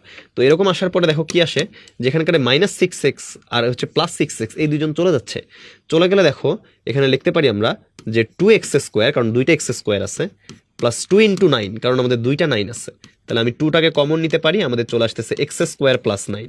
এই যে দেখো ভাঙার পরে আমাদের একটা সুন্দর ফর্ম আসলো রাইট হ্যান্ড সাইডের, এবং আমরা দেখতেছি যে আমাদের রাইট হ্যান্ড সাইড কিন্তু মিলে গেছে। তাহলে ভাইয়া এই এমসিকিউ এর অ্যান্সার এটাই হবে, কারণ তুমি লেফট হ্যান্ড সাইডকে ভাঙার পরে রাইট হ্যান্ড সাইড তোমার মিলে গেছে। ঠিক আছে, আর এগুলোকে ভেঙে দেখবা যে তোমার কোনো না কোনো ঝামেলা আসতেছে, যে লেফট হ্যান্ড সাইড ভাঙার পরে এটা কিন্তু আর আসবে না। যেমন ধরো এই যে এটা তোমাদের ফর্মুলা ডি নাম্বারটাই আমি একটু এক্সাম্পল স্বরূপ বলি, যে আমাদের এই ফর্মুলাটাতেই যে এক্স প্লাস ওয়াইয়ের উপর স্কোয়ার প্লাস এক্স মাইনাস ওয়াইয়ের উপর স্কোয়ার, এই ফর্মুলা কিন্তু 2 into X square plus Y square, এই ফর্মুলাটা কি বলতো 2 into X square plus Y square. কিন্তু ভাই আমাদের রাইট হ্যান্ড সাইডে কি দেওয়া আছে 4xy, হুবহু তো মিলে নাই, এই জন্য আমাদের কি হবে বলতো, এটা অভেদ হবে না। ঠিক আছে, তো অভেদের সংজ্ঞাটা আমি বলি যে অভেদ হচ্ছে সেই ধরনের সমীকরণ যে ধরনের সমীকরণগুলো এক্স এর যে কোনো মানের জন্য সত্য, যে কোনো মানের জন্য। ঠিক আছে, তো যেমন ধরো যে আমি তোমাকে এই এক্সাম্পলটা একটা দিই যে এক্স প্লাস 1-এর উপর স্কোয়ার এটা equal to x square plus 2x plus 1। তো এই দুজনের মধ্যে তো আসলে কোনো তফাৎ নাই, কারণ কি, কারণ তুমি এটাকেই এ প্লাস বি হোল স্কোয়ারের ফর্মে ভাঙছো, তাহলে এক্স এর ভ্যালু 1 তুমি এপাশে বসালেও যা হবে ওপাশে বসালেও তাই হবে। এক্স এর তুমি যে ভ্যালু বসো না কেন right hand side left hand side always সমান হবে, কিন্তু সবসময় কিন্তু তা হয় না, এক্স এর কিছু স্পেসিফিক মানের জন্য আমাদের সমীকরণ সত্য হয়। যেমন ধরো একটু আগেই করলাম যে তোমার এই যে আমাদের এই সমীকরণটা এখানে ওয়াই এর দুইটা মান ছিল এ আর 1/a, এটা ছাড়া অন্য কোন মান বসাইলে কিন্তু এই সমীকরণ সত্য হইতো না। ঠিক আছে, কিন্তু দেখো এইখানে যে সমীকরণটা আমি লিখছি এই সমীকরণটা এক্স এর যে কোনো মানের জন্য সত্য, 1 বসাও 2 বসাও 3 বসাও, দেখবা যে তোমার left hand side right hand side equal চলে আসতেছে। তাহলে এখন দেখো যে এই ধরনের সমীকরণগুলোকে আমরা আসলে কি বলি, অভেদ বলি, কারণ কি এদের মধ্যে কোনো ভেদাভেদ নাই, এটাও যা ওইটাও তা, এটা কোনো ভেদ নাই। ঠিক আছে, সেম জিনিস খালি ভাঙছি, এদেরকে বলা হয় অভেদ। ওকে, আর আরেকটা ইয়ে তোমরা মনে রাখতে পারো যে যদি আরও সমস্যা হয়, যে অভেদের ক্ষেত্রে মনে রাখবা যে অভেদে তোমার হচ্ছে right hand side left hand side কাটাকাটি করার পরে শেষ পর্যন্ত 0 ইকুয়াল টু 0 চলে আসে। ঠিক আছে, মানে ধরো তোমাকে এরকম একটা অভেদ দেওয়া আছে, তোমাদের এরকম একটা অভেদ দেওয়া আছে যে এক্স প্লাস 1-এর উপর স্কোয়ার এটা equal to x square plus 2x plus 1। তো তুমি ভাই ভাঙবা, ভাঙার পরে আসতেছে x square plus 2x plus 1, এটা ইকুয়াল টু আবার রাইট হ্যান্ড সাইডে কি দেওয়া আছে x square plus 2x plus 1। Left hand side right hand side সমান না, তাহলে পুরাটা তুমি যদি এখান থেকে কাটো এখানে কাটো, এখানে থাকবে কি, এখানে তুমি যদি কাটো তাহলে কি থাকতেছে বলতো 0 equal to 0, x square cancel, 2x cancel, 1 cancel, পুরাটা ক্যান্সেল, তাহলে তোমার শুধুমাত্র থাকবে কি বলতো 0 ইকুয়াল টু 0। তাহলে অভেদ তুমি যদি শেষ পর্যন্ত চলে যাও সব কাটাকাটি করে ফেলো 0 ইকুয়াল টু 0 চলে আসবে অভেদের জন্য, সমীকরণে কিন্তু এটা আসবে না। ওকে, তাহলে চলো আশা করি বুঝতে পারছো যে সমীকরণ কোন সমীকরণগুলো অভেদ। ঠিক আছে, ওকে, এবার আসো, এবার হচ্ছে ভাই আমরা একটু সিকিউয়ে চলে আসবো আমাদের। হ্যাঁ, তো আমাদের সিকিউয়ে এখানে এগুলো হচ্ছে আমাদের কি করতে হবে, যে ওয়াই এর মান বা আমাদের এই অজানা যে রাশিটা আছে ওয়াই অজানা মানটা এই বা চলক যেটাই বলো না কেন তোমরা, এটার মানটা আমাদের বের করতে হবে। তো আমাদের দেওয়া আছে ডি ইকুয়াল টু এরকম কিছু একটা, ঠিক আছে, যে ওয়াই এর একটা রাশি ওয়াই বিশিষ্ট আর কিছু কনস্ট্যান্ট আছে দেখো এ আর বি, কিন্তু এখানে ধ্রুবক। হ্যাঁ, তো ডি ইকুয়াল টু 0 হইলে ওয়াই এর মান নির্ণয় করো। তাহলে আমরা প্রথমত ডি ইকুয়াল টু 0 বসায় দেখি কি হয়, যে 1/y plus 1/a plus B এটা minus 1/a plus 1/y plus B, plus না সরি এই জায়গায় হচ্ছে তোমার minus 1/a minus 1/y plus B, এইটা ইকুয়াল টু আমাদের বলা আছে হচ্ছে 0, কারণ এটাই তো আমাদের ডি এর সমান। আচ্ছা, তো এটা যদি আমাদের 0 বলা থাকে তাহলে দেখো আমরা কি করতে পারি এই জায়গায়, আমরা কিন্তু আমাদের দেখো যে এই দুইটা টার্ম কি আছে বলো তো, মাইনাস আছে। তাহলে এই দুইটা টার্মকে আমরা রাইট হ্যান্ড সাইডে নিয়ে গেলে কিন্তু প্লাস হয়ে যাবে, ঠিক আছে। তো আমাদের সাথে 4টা টার্ম আছে, আমরা কি করব যে এই পাশে 2টা রাখবো আর এক পাশে 2টা রাখবো, ঠিক আছে। তাহলে দেখো কি হয় যে 1/y plus 1/a plus b, এটা ইকুয়াল টু আসতেছে 1/a plus 1/y plus b, ঠিক আছে। তাহলে দেখো এখানে কি আসে ভাইয়া, এখানে আসে হচ্ছে তুমি যদি লসাগু করো y ইন্টু এ প্লাস বি, এটা লসাগু করার পরে আসতেছে। তারপরে দেখো কি আসে যে এ পাশে আসতেছে এ প্লাস বি প্লাস কি বলতো ওয়াই, ঠিক আছে। এরপরে দেখো তুমি যদি নিচে এখানে তুমি লসাগু করো তাহলে আসবে এ ইন্টু ওয়াই প্লাস বি, ঠিক আছে। তারপরে তুমি যদি আসলে যোগটা করো তাহলে তোমার আসবে যে ওয়াই প্লাস বি প্লাস এ। তো তোমরা যদি একটু ভালো মতো ওখানে খেয়াল করো তাহলে দেখবা যে এই পাশের লব এ প্লাস বি প্লাস ওয়াই আর এই পাশের লব সমান হয়ে গেছে, ঠিক আছে। কিন্তু আমরা কিন্তু এটা কাটাকাটি করতে পারবো না। কেন কাটাকাটি করতে পারবো না? কারণ এই জায়গায় এই রাশিটাতে ওয়াই আছে, আমরা জানি না যে এর ভ্যালু 0 হবে কি হবে না, ওই যে শুরুতে বলছিলাম যেটা, ঠিক আছে। তো এইখানে তুমি কাটাকাটি করতে পারবা না, তাহলে কাটাকাটি করতে পারবো না, তাহলে কি করবো ভাইয়া, এই কেসগুলোতে তোমরা করবা কি যে তোমরা ক্রস মাল্টিপ্লিকেশনটা করে ফেলো, মানে আর গুণন করো। আর গুণন করলেই যে এটা কিন্তু এটার সাথে গুণ হবে ভাইয়া, তাহলে কি আসতেছে আর এইটা হচ্ছে এটার সাথে গুণ হবে। তাহলে আমাদের আসে যে ওয়াই প্লাস এ প্লাস বি, ওটা তো ভাই ওখানে আগে থেকেই ছিল, তার সাথে গুণ হচ্ছে কি বলতো এ ইন্টু ওয়াই প্লাস বি। এটা ইকুয়ালস টু কি আছে এই পাশে, এই পাশে আছে হচ্ছে ওয়াই প্লাস এ প্লাস বি, এর সাথে কি আছে বলতো যেটা গুণ হচ্ছে যে এটা যে ওয়াই ইন্টু এ প্লাস বি। আচ্ছা, তাহলে দেখো ভাইয়া আমরা যদি এখান থেকে এই কাজটা করি, মানে যখন তুমি ক্রস মাল্টিপ্লিকেশন করে ফেললা তারপরে তোমার কাজ হচ্ছে যে এই দুইজনকে এক পাশে নিয়ে আসা, ঠিক আছে। তাহলে আমরা এটা করতে পারি শুরুতে যে ওয়াই প্লাস এ প্লাস বি, এটা থাকলো ভাইয়া, আমরা করতে পারি কি যে এই এটা আমরা এখানে গুণ করে দিলাম, গুণ করলে কি হইলো যে A Y plus A B, এটা কিন্তু হয়ে গেল, ঠিক আছে। এবার আমরা রাইট হ্যান্ড সাইডটাকে 0 বানাবো, ঠিক আছে। যখনই আমাদের দুইটা উৎপাদক দুই পাশে মিলে গেছে আমরা সবগুলাকে এক পাশে নিয়ে রাইট হ্যান্ড সাইডটাকে 0 বানাবো। তাহলে কি আসে দেখো যে মাইনাস ওয়াই প্লাস এ প্লাস বি, আমাদের রাইট হ্যান্ড সাইড থেকে নিয়ে আসতেছে এটা। তারপরে দেখো কি আছে এই যে ওয়াই ইন্টু এ প্লাস বি, তাহলে ভাই আমরা এই ওয়াইটা কিন্তু এখানে গুণ করে দিতে পারি। তাহলে কি আসে A Y plus B Y, এইটা ইকুয়াল টু 0। দেখো ভাইয়া গুণ করার পরে সব কিছুকে আমরা কি করছি লেফট হ্যান্ড সাইডে নিয়ে আসছি, ওকে, নর্মাল একটা ক্যালকুলেশন জাস্ট। এবার দেখো তারপরে আমাদের যেই উৎপাদকটা ছিল যেটা আমাদের কমন ছিল, এটা কিন্তু আমরা এখান থেকে কমন নিতে পারি। তাহলে কমন নিলে আমাদের কি আসবে দেখো যে ওয়াই প্লাস এ প্লাস বি, এটা যদি আমি কমন নিই তো প্রথম পদ থেকে এটা কমন নিলে বাকি থাকতেছে A Y plus A B,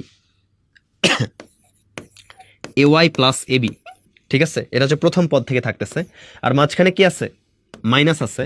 তো এটা যদি মাইনাস তারপরের যে পদটা আছে সেখান থেকে তুমি যদি এটা কমন নাও যে ওয়াই প্লাস এ প্লাস বি, থাকবে কি বলতো A Y plus B Y. তাহলে সামনে যেহেতু মাইনাস আছে ভাইয়া তাহলে হয়ে যাবে কি বলো minus A Y minus B Y, এটা ইকুয়াল টু আমাদের কি বলতো 0, ঠিক আছে। তাহলে এখন আবারও সেই জিনিস চলে আসলো কি যে দুইটা ফ্যাক্টরের গুণফল 0। আচ্ছা, আমাদের এই লাইন পর্যন্ত করলেই শেষ, আর করা লাগতেছে না। দেখো আমাদের কিন্তু এখানে কাটাকাটি যায় একটা, সেটা কি কাটাকাটি যায় বলতো এই এ ওয়াই আর এই A Y plus A Y minus A Y কিন্তু আমি কাটাকাটি করতে পারি, ওকে। তাহলে এখন দেখো আমাদের হয় এই উৎপাদকটা 0 হবে যে ওয়াই প্লাস এ প্লাস বি, এইটা হইতে পারে 0, যেহেতু দুইটা উৎপাদকের গুণফল 0, তাহলে আমি বলছিলাম যে হয় এটা 0 না হয় এটা 0। তাহলে এটা ইকুয়াল টু 0 ধরলে তোমার ওয়াই ইকুয়াল টু কি আসতেছে বলতো মাইনাস এ মাইনাস বি, ঠিক আছে। বা আমরা এটাকে এভাবে লিখতে পারি যে মাইনাস এ প্লাস বি, এটা একটা ভ্যালু আসতেছে ভাইয়া। আর আরেকটা করতে পারি আমরা যে অথবা আমাদের পরের যে উৎপাদক সেটা 0 হইতে পারে। তাহলে পরের উৎপাদকটি A B minus B Y, এটা ইকুয়াল টু কি বলতো 0, কারণ এ ওয়াই তো কাটাকাটি গেছে। তাহলে কি আসতেছে বলো আমাদের আসতেছে A B equal to B Y. এখন ভাইয়া এখানে কিন্তু তুমি দুই পাশ থেকে বি কাটাকাটি করতে পারবা, কারণ বি হচ্ছে তোমার ধ্রুবক, ঠিক আছে। এটা মাথায় রাখবা যে আমরাও যে বলছিলাম যে তোমরা জানো না যে চলকের মান 0 কিনা, ঠিক আছে, বাট তোমাকে এখানে দেওয়া আছে যে বি হচ্ছে ধ্রুবক। তো এটা মাথায় রাখবা যে সমীকরণ সমাধান করার ক্ষেত্রে যে আমরা কাটাকাটি করার ক্ষেত্রে যে ঝামেলাটা ছিল যে 0 না হইলে কাটাকাটি করতে পারবো বা পারবো না, তো এই সমস্যাটা আসলে শুধুমাত্র চলকের জন্য, ধ্রুবকের জন্য না, ঠিক আছে। যদিও আমাকে কিন্তু বলে দেওয়া হয় না যে ধ্রুবক কোনোটাই 0 না, বাট স্টিল আমরা ধ্রুবককে 0 ধরবো না, কারণ এটাকে 0 ধরলে তোমার আসলে এখানে সমাধান মানে সেরকম আসবে না, ঠিক আছে, সুন্দর কোনো সমাধান আসবে না। এই জন্য আমরা ধ্রুবকগুলোকে কি ধরে নিব যে এটা আসলে ধ্রুবক বাট 0 না, মানে 0 না, এটার মান হচ্ছে বি, ঠিক আছে, অন্য কিছু, ওকে। তাহলে চলো এখান থেকে আমাদের কি আসতেছে, এই বি আর এই বি চলে যাচ্ছে, তাহলে ওয়াই ইকুয়াল টু আমাদের শুধুমাত্র থাকতেছে কি বলতো এ। এই কাটাকাটিটা না করলে আমরা কিন্তু ওয়াই এর ভ্যালুটা পাচ্ছিলাম না, ঠিক আছে। এই জন্য আমরা কি করতে, মানে অবশ্যই আমাদের বিটা 0 হওয়া যাবে না, নাহলে তো আমরা ওয়াই এর মানই পাবো না, অসংজ্ঞায়িত হয়ে যাবে। ওকে, তাহলে দেখো দুইটা মান আসলো, মাইনাস এ প্লাস বি, আর এটা কি বলতো এ। আমাদের কি করছে এখানে, ওয়াই এর মান বের করতে বলছে, তাহলে আমরা এভাবে রাখতে পারি, ঠিক আছে, যে হয় এটা, না হয় কি বলতো এইটা। আমাদের কিন্তু সমাধান সেট লিখতে বলে নাই। ওকে, তারপরে চলো পরের ম্যাথে যাই। এবার দেখো এখানে বলতেছে যেটা ঢাকা বোর্ড বিষয় আসছিল এই ম্যাথটা, এখানে তোমাকে সমাধান করতে বলছে। সমাধান করা মানে ওয়াই এর মান বের করা, ঠিক আছে। ওকে, তাহলে চলো আমাদের সমীকরণটা লিখে ফেলি, যে Y by M plus M by Y এটা equal to Y by N plus N by Y. এখন দেখো ভাইয়া, তোমরা একটু যদি খেয়াল করো তাহলে বুঝবা যে এই পাশে এই টার্মে কি আছে, 1/m আছে, আর এই পদে কি আছে বলতো, মানে এখানে কিন্তু y আছে, 1/m তো সহগ y আছে, আর এই পাশে এইটাতে y আছে। আর দেখো লেফট হ্যান্ড সাইডে এই পদটাতে আছে হচ্ছে 1/y, আর রাইট হ্যান্ড সাইডে এই পদটাতে আছে হচ্ছে 1/y। তাহলে বুঝতেই পারতেছো যে যেখানে y আছে তারা দুজন কানেক্টেড, আর যেখানে 1/y আছে তারা দুজন কানেক্টেড। তাহলে এগুলাকে তাহলে আলাদা আলাদা করে ফেলি, যেই দুইটা পদে y আছে তাদেরকে আমি এক পাশে রাখি, যে দুটো পদে 1/y আছে তাদেরকে আলাদা পাশে রাখি। তাহলে দেখো তখন কি আসতেছে, যে y/m মাইনাস y/n এটা ইকুয়াল টু কি বলতো n/y মাইনাস হচ্ছে তোমার m/y, ঠিক আছে।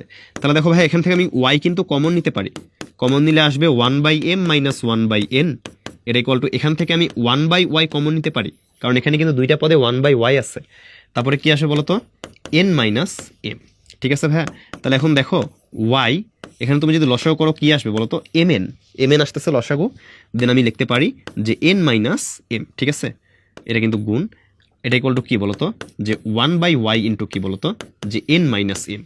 এখন দেখো ভাইয়া এই জায়গায় এপাশেও n মাইনাস m আছে, এই পাশেও n মাইনাস m আছে, এই দুইজনকে আমি কাটাকাটি করতে পারি। এই 0 হবে কি না হবে এটা নিয়ে আমাদের আসলে কোনো মাথা ব্যথা নেই, কারণ কি যে এটা হচ্ছে প্রথম কথা হচ্ছে এখানে কোনো চলক নাই, ঠিক আছে। তো এটাকে 0 ধরে আমি চলকের কোনো আলাদা মান পাচ্ছি না, এই জন্য এটাকে আমি 0 ধরতেছি না, এটা একটা কথা। আর একটা কথা হচ্ছে দেখো যে m মাইনাস n এটা যদি 0 হয় তাহলে m আর n কিন্তু সমান হইতে হবে। তো তুমি একটু ম্যাথের দিকে তাকাও, যে তোমার এই ম্যাথে এই পাশে m আর এই পাশে n এই দুজন কিন্তু সিমেট্রিক আছে, মানে এই পাশে যে জায়গায় m আছে ওই পাশে ওই জায়গায় n আছে। তাহলে তোমার যদি এরকম হয় যে তোমার ধরো কি যে m আর n সমান হয়, তাহলে কিন্তু এটা একটা অভেদ হয়ে যাবে। কারণ দেখো এই দুজনের মধ্যে ভেদাভেদ এক জায়গাতেই, সেটা হচ্ছে m আর n, এছাড়া কিন্তু কোনো ভেদাভেদ নাই, পুরোটাই সেম। তাহলে m আর n যদি তোমার সমান হয় তাহলে এটা কিন্তু আর সমীকরণ থাকতেছে না, অভেদ হয়ে যাচ্ছে, তখন y এর কোনো স্পেসিফিক মান তুমি বের করতে পারবা না, ঠিক আছে। ওকে, সহজ কথায় যে যেহেতু আমাদের n মাইনাস m এ কোনো ধ্রুবক নাই, মানে সরি কি চলক নাই, আমরা পুরোটাই ধ্রুবক, এটাকে আমরা কাটাকাটি করতে পারি, কোনো সমস্যা নেই। ওকে, বাট আমাদের ম্যাথে যদি এটা বলে দেওয়া থাকতো যে m is not equal to n, এটা ভালো হইতো। তোমরা যখন হচ্ছে হায়ার ম্যাথ পড়বা 11-12 বা আরও বড় ক্লাসে পড়বা, তখন দেখবা যে এই কনফিউশনগুলো কিন্তু ওরা কোশ্চেনে রাখে না, ঠিক আছে। তো আপাতত তোমরা মনে রাখবা যেখানে চলক নাই ওইটাকে আমরা কাটতে পারি।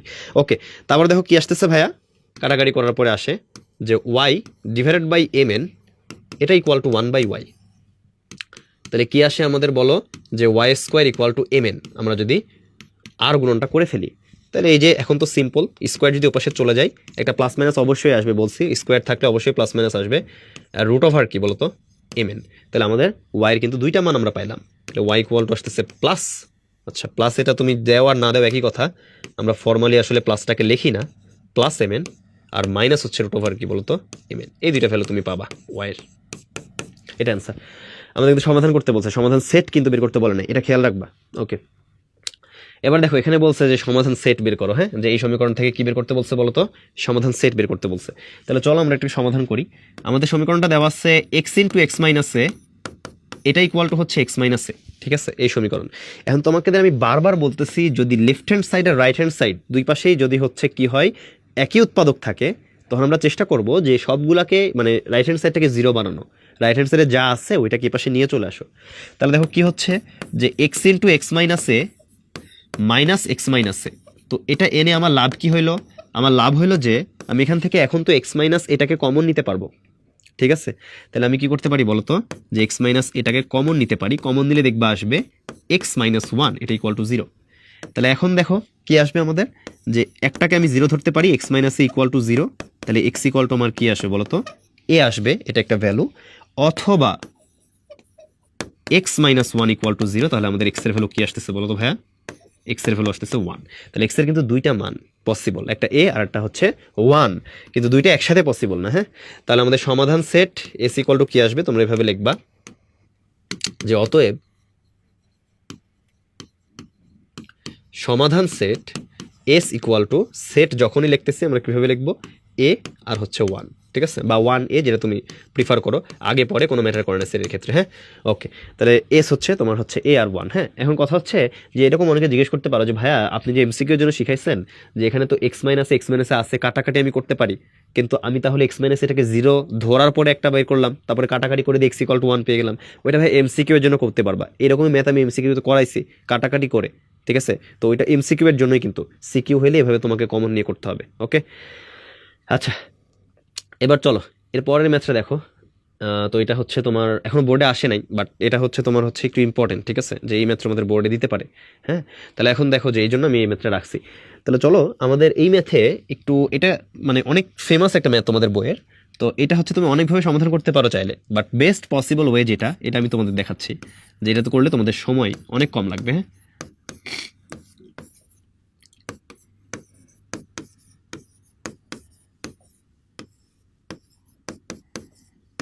এটা ইকুয়াল টু 0, এটা তো আমাদের দেওয়া আছে ভাই।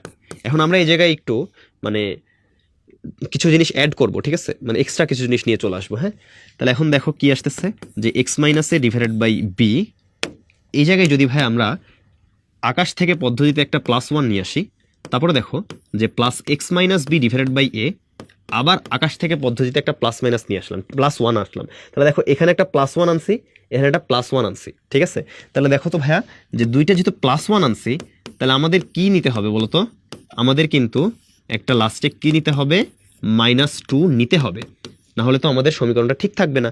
দেখো একটা +1 মানে কি +2 আমরা এক্সট্রা অ্যাড করছি, শেষে যায় ওই -2টা করে দিছি। এটা কেন করলাম, দেখো এর পরের লাইন যখন তুমি দেখবা তখন আর তোমার এই কোশ্চেনটা থাকবে না যে ভাই কেন করলাম, কারণ অঙ্কটা খুবই সহজ হয়ে যাবে, ঠিক আছে। ওকে, তাহলে দেখো কি আসতেছে এই জায়গায়। আচ্ছা, ও এখানে ভাইয়া তোমরা হচ্ছে -1 করো, এখানে -1 করো, এটা হচ্ছে তোমাদের জন্য আরো সহজ হয়ে যাবে আর কি, ঠিক আছে, যে আমরা যতটা সহজ করতে পারি, কারণ তুমি যদি, যেহেতু জেনারেল ম্যাথে কিন্তু আসলে 7টা সিকিউ থাকে, ঠিক আছে, তো তুমি যদি 7টা সিকিউ মানে একদম বড় বড় নিয়মে করো, ঠিক আছে, তো তোমাদের কিন্তু বইয়ের ম্যাথ, তো বইয়ের ম্যাথগুলো তোমরা চাবা যে তোমরা এমনভাবে যেন আয়ত্ত থাকে যাতে করে খুবই কম সময় লাগে অ্যান্সার চলে আসে, কারণ কি তুমি যতটুকু কম সময় লাগাতে পারবা তুমি কিন্তু তত বেশি অ্যান্সার করতে পারবা। এরকম হয় যে লাস্টের 7 নম্বর সিকিউয়ের গটা লেখা যায় না, সময় থাকে না, বা তাড়াহুড়া হয়ে যায়, এটা যেন না হয়, এই জন্য আসলে আমরা চাবো যে যেটা করলে সবচেয়ে সহজ হয় ওটা করতে।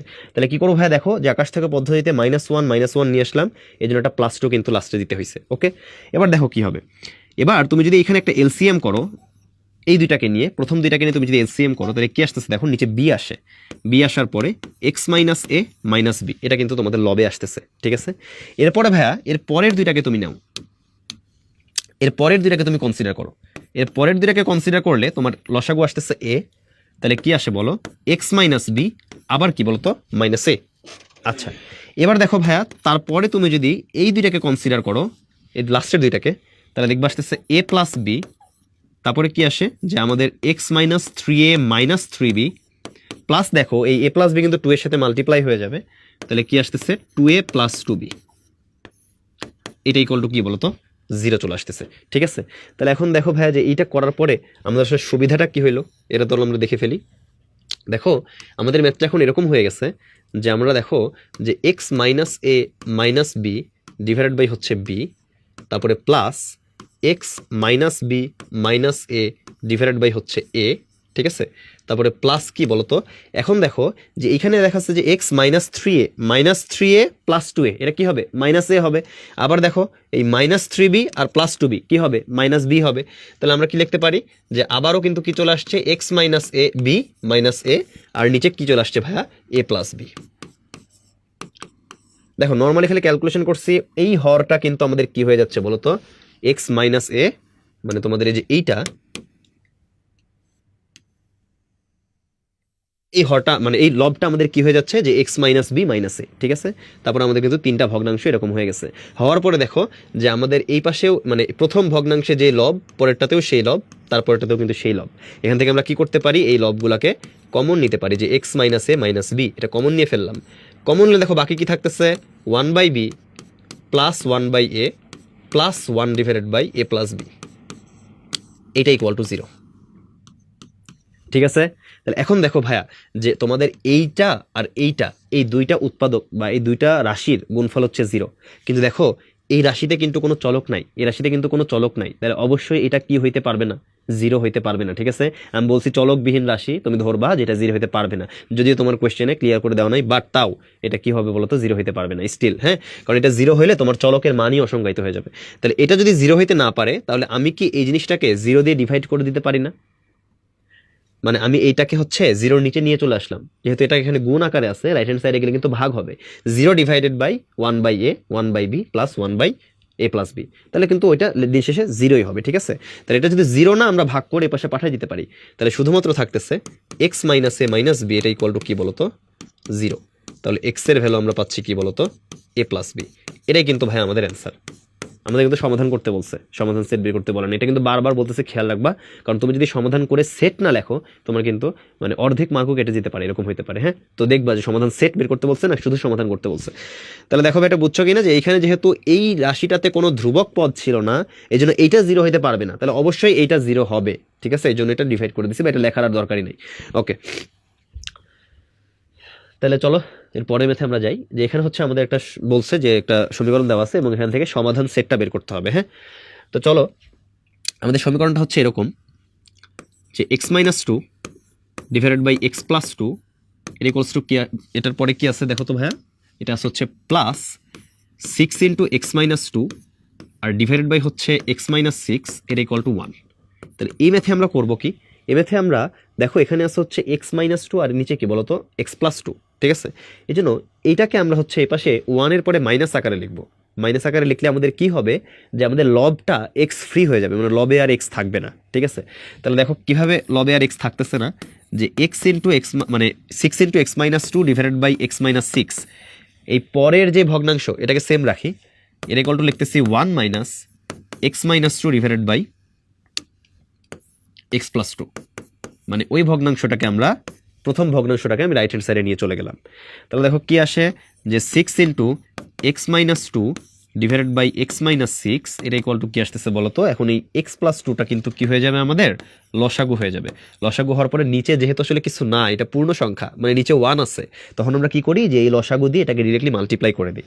তাহলে কি চলে আসে আমাদের এক্স প্লাস টু, তারপরে দেখো মাইনাস, এখানে কি আসবে, যেহেতু মাইনাস আছে তাহলে আসবে মাইনাস এক্স, এক্সের সামনে প্লাস ছিল মাইনাস হয়ে গেল, 2 এর সামনে মাইনাস ছিল কি হয়ে যাবে বলতো, প্লাস হয়ে যাবে। মাইনাস থাকলে পুরো চিহ্নটাই, সবগুলোর চিহ্নটাই উল্টে যায়। এবার দেখো, এবার আমাদের এই যে প্লাস এক্স আর এই মাইনাস এক্স কি যাচ্ছে বলতো, কাটাকাটি যাচ্ছে, তাহলে কি লবে আর কোনো এক্স আছে, এক্স কিন্তু নাই। তাহলে এটা আমি কেমনে বুঝলাম যে এক্স থাকবে না, কারণ হচ্ছে 1 মাইনাস, তুমি যদি এটা করো তাহলে দেখো তুমি বুঝতেই পারতেছো যে উপরে একবার প্লাস এক্স আসবে আর একবার কি আসবে, মাইনাস এক্স আসবে। ঠিক আছে, এগুলো হচ্ছে প্র্যাকটিসের উপরে, যে এইগুলো এই জ্ঞানগুলো তোমাদের কিভাবে আসবে। তো যত বেশি সমীকরণ প্র্যাকটিস করবা ততই তুমি নিজেই বুঝে যাবা যে কোনটাকে ওপাশে নিলে আমার অ্যান্সার চলে আসবে। স্টুডেন্টরা এরকম প্রশ্ন করে যে ভাই মানে প্রথম ধাপে কি করবে, এটা কেমনে বুঝবো, এটা আসলে ভাই পুরোই প্র্যাকটিসের উপরে। ঠিক আছে, প্র্যাকটিস করতে করতে তোমার এই জ্ঞানটা হয়ে যাবে যে আসলে আমাদের কি করতে হবে। ঠিক আছে, এটা হচ্ছে অভিজ্ঞতার উপরে। ওকে, তাহলে দেখো এই জায়গায় আমাদের কি আসতেছে, আমাদের লেফট হ্যান্ড সাইডে বাকি থাকে 6 ইন্টু এক্স মাইনাস টু আর ডিভাইডেড বাই হচ্ছে এক্স মাইনাস 6 এর ইকুয়াল টু, এ পাশে দেখো উপরে থাকতেছে হচ্ছে তোমার রাইট হ্যান্ড সাইডে 4 আর নিচে কি বলতো এক্স প্লাস টু। ঠিক আছে, তাহলে এখন আমরা এখানে কি করতে পারি, আমরা কিন্তু এই জায়গায় বজ্র গুণন করতে পারি। তো বজ্র গুণন করলে দেখো কি আসে, 6 ইন্টু এক্স মাইনাস টু তার সাথে হচ্ছে এক্স প্লাস টু, এটা equals two 4 into x minus 6। ঠিক আছে, এরকম আসতেছে।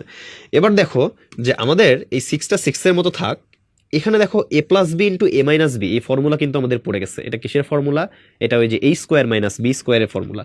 তাহলে আমরা এখানে কি লিখতে পারি, এ স্কোয়ার মাইনাস বি স্কোয়ার মানে কি 2 স্কোয়ার মানে কি বলতো 4, তাহলে এক্স স্কোয়ার মাইনাস 4 কিন্তু আমি এখানে লিখতে পারি। এবার দেখো 4 ইন্টু এক্স মাইনাস 6। ঠিক আছে, এবার দেখো ভাইয়া এখানে 6 আর 4 যেহেতু আছে তুমি কিন্তু একটু কাটাকাটি করতে পারো, যেহেতু আমাদের কাটাকাটি করতে অনেক ভালো লাগে। তাহলে এখানে 3 হবে আর এখানে কি হবে 2 হবে, 2 দিয়ে ডিভাইড করে দিলে। তাহলে দেখো তুমি এবার যদি গুণ করে দাও তাহলে আসতেছে 3x স্কোয়ার মাইনাস 12 এর ইকুয়াল টু আসতেছে 2x মাইনাস 12। ঠিক আছে, তাহলে 3x স্কোয়ার মাইনাস 12 এর ইকুয়াল টু কি আসতেছে 2x মাইনাস 12। আচ্ছা, তাহলে দুই পাশে যেহেতু 12 আছে, এই দুইটা 12 কিন্তু আমি কি করতে পারি, কাটাকাটি করে দিতে পারি, ঠিক আছে? তাহলে দেখো শুধুমাত্র এখানে থাকতেছে 3x² আর এখানে কি বলতো 2x। হ্যাঁ, কিন্তু এখানে কিন্তু আমি এক্সটাকে কাটতে পারবো না, কারণ ওই যে x = 0 হইতে পারে এবং হবে। তাহলে আমি কি করব, এখানে এই অঙ্কটা এভাবে করব যে 3x² - 2x = 0। বলছিলাম যে রাইট হ্যান্ড সাইড পুরোটা 0 বানায় দাও, দেওয়ার পরে তুমি কি করবা, এখানে দেখো x কমন নেওয়া যায় ভাইয়া, x কমন নিলে আসে 3x - 2 = কি বলতো 0, ঠিক আছে? তাহলে এখন দেখো ভাইয়া দুইটা উৎপাদক আছে, একটা হচ্ছে x আর একটা কি 3x - 2। তাহলে হয় এটা 0 হবে, যে হয় x = 0 এটা, আর না হলে কি বলতো অথবা এরপরে যেটা আছে যে 3x - 2 এটা = 0 হবে। তখন কি আসবে আমাদের x = আসবে 2/3। তাহলে আমাদের দুইটা মান পাওয়া গেল x এর, ঠিক আছে? সেটা হচ্ছে কি, একটা হচ্ছে 0 আর একটা হচ্ছে 2/3। তাহলে আমরা সমাধান সেট এইভাবে লিখবো যে s = 0, 2/3 অ্যান্সার। তাহলে এখানে তোমরা কিন্তু লিখে দিও ভাইয়া যে সমাধান সেট, আমি যদি একটা ম্যাথে লিখে দিছি, এটা তোমরা প্রত্যেকটাতে লিখবা যে সমাধান সেট s = কারণ s যে সমাধান সেট বোঝাচ্ছে এটা তোমাদের বুঝাইতে হবে, ঠিক আছে? তাহলে চলো আমরা এর পরের টাইপ যেটা, সেটা হচ্ছে কি যে বাস্তব জীবনে আমাদের সমীকরণের যে ব্যবহারটা, ঠিক আছে? যে আমাদের বাস্তব জীবনের কিছু ম্যাথ দিবে, তো সেক্ষেত্রে ওই ম্যাথে আমরা হচ্ছে কিভাবে সমীকরণ বিল্ড আপ করে দেন হচ্ছে আমাদের কাঙ্ক্ষিত জিনিসটা বা কাঙ্ক্ষিত মানটা বের করতে পারি।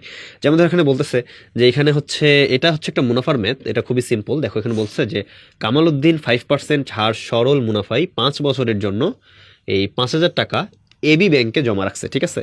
তাহলে 2 বছরে তার মুনাফা কত? তাহলে ভাইয়া তোমরা জানো যে মুনাফা দুই ধরনের হয়, একটা হচ্ছে সরল মুনাফা আর একটা কি বলতো চক্রবৃদ্ধি মুনাফা। তাহলে সরল মুনাফার জন্য তোমরা পড়ছো এর আগেই যে আমাদের যেই মুনাফা বা হচ্ছে তোমার কত লাভ যেটাই বলো না কেন তুমি, এটা কি আসে PNR। তাহলে এখানে পিটা কি, পি হচ্ছে আমাদের আসল বা প্রিন্সিপাল। তাহলে পি হচ্ছে কত দেওয়া আছে এখানে, এই যে দেওয়া আছে 5,000 টাকা, মানে তুমি যেটা আসলে ব্যাংকে জমা রাখতেছো, যেটার উপরে তুমি আসলে লাভ নিতে চাচ্ছ বা মুনাফা নিতে চাচ্ছ, যেটা তুমি শুরুতে রাখতেছো, এটাই হচ্ছে তোমার কি বলতো প্রিন্সিপাল বা আসল। তাহলে সেই আসল কত আসতেছে এখানে, এটা আসতেছে কত বলতো ভাইয়া 5,000। তারপরে তোমাকে বলছে এন, এই এনটা কি, এন হচ্ছে সময়, কতটুকু সময় তুমি ব্যাংকে রাখছো, কত সময় পরে তোমার আসলে মুনাফা চাচ্ছ তুমি। তো তোমাকে বলা হয়েছে যে 2 বছরে তার মুনাফা কতটুকু আসবে, তাহলে তোমার সময় কিন্তু এখানে 2 বছর, মনে রাখবা এখানে সে কিন্তু 5 বছরের জন্য রাখছে, বাট তোমার কোয়েশ্চেনে চাইছে 2 বছরের পরের মুনাফা, 5 বছরেরটা কিন্তু চাই নাই। তাহলে এখানে এন = কি হবে 2 হবে।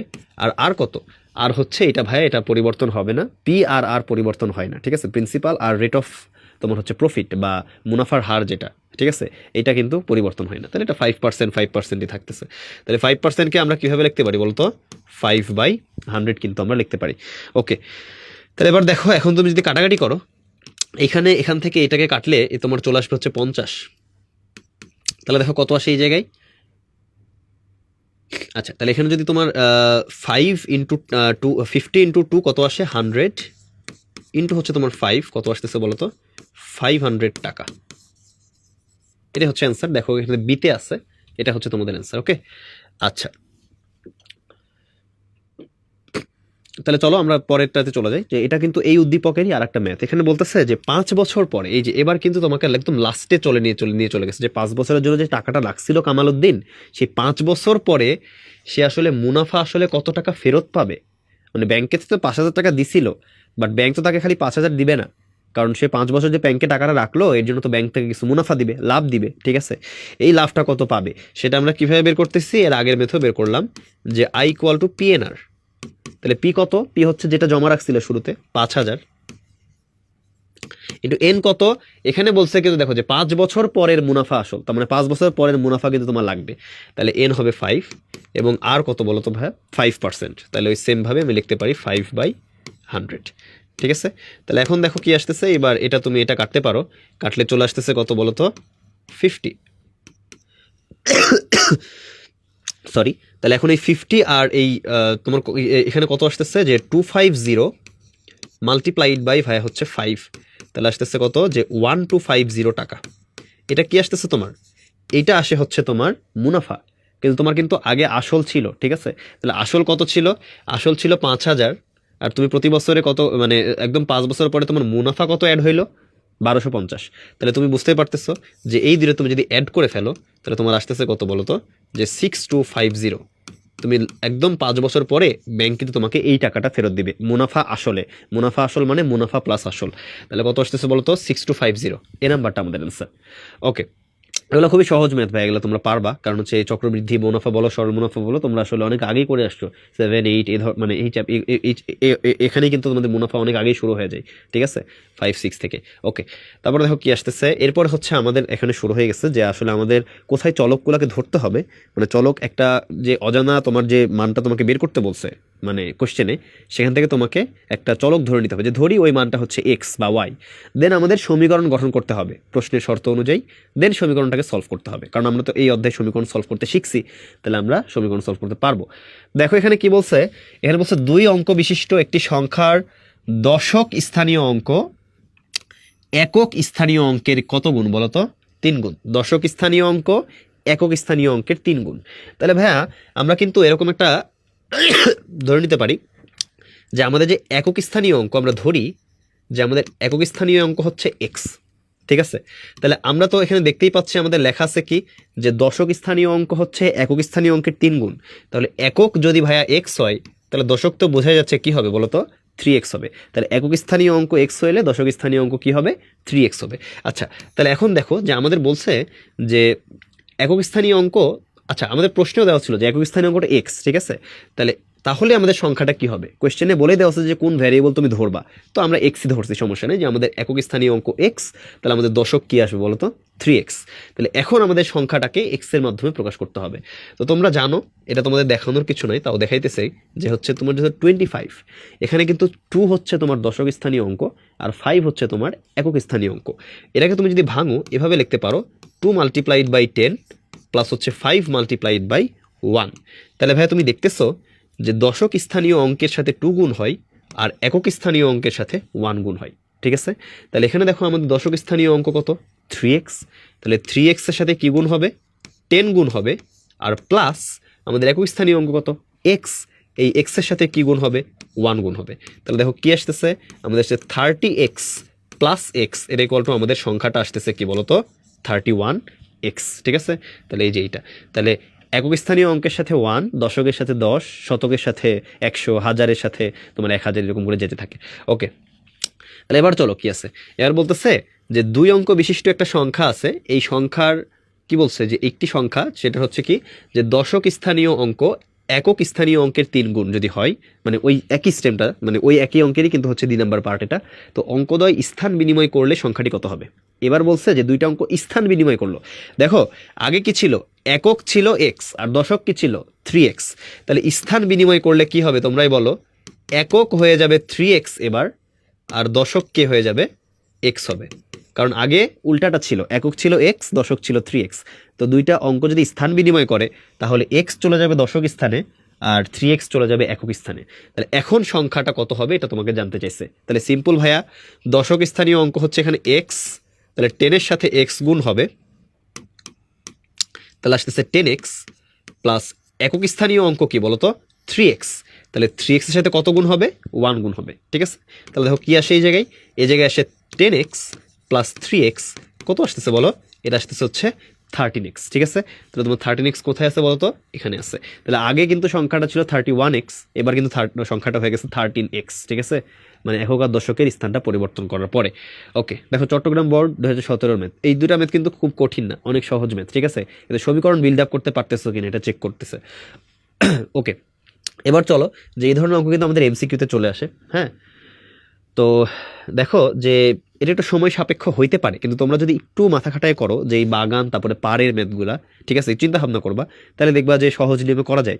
যেমন এখানে বলতেছে যে এবিসিডি হচ্ছে একটা বাগান, মানে বাইরে যেটা আছে এবিসিডি এটা বাগান, এবং এর ভিতরে সমান পাড়, সমান পাড় বলতে বোঝাচ্ছে যে যে পাড়টা ঘেরাও করা আছে এই পাড়ের পুরুত্ব সব জায়গায় সমান, মানে এই পাড়ের পুরুত্ব এখানেও এক্স, এখানেও এক্স, এখানেও এক্স, আর ভাইয়া এখানেও এক্স, মানে চারিদিকে পাড়ের পুরুত্ব সমান।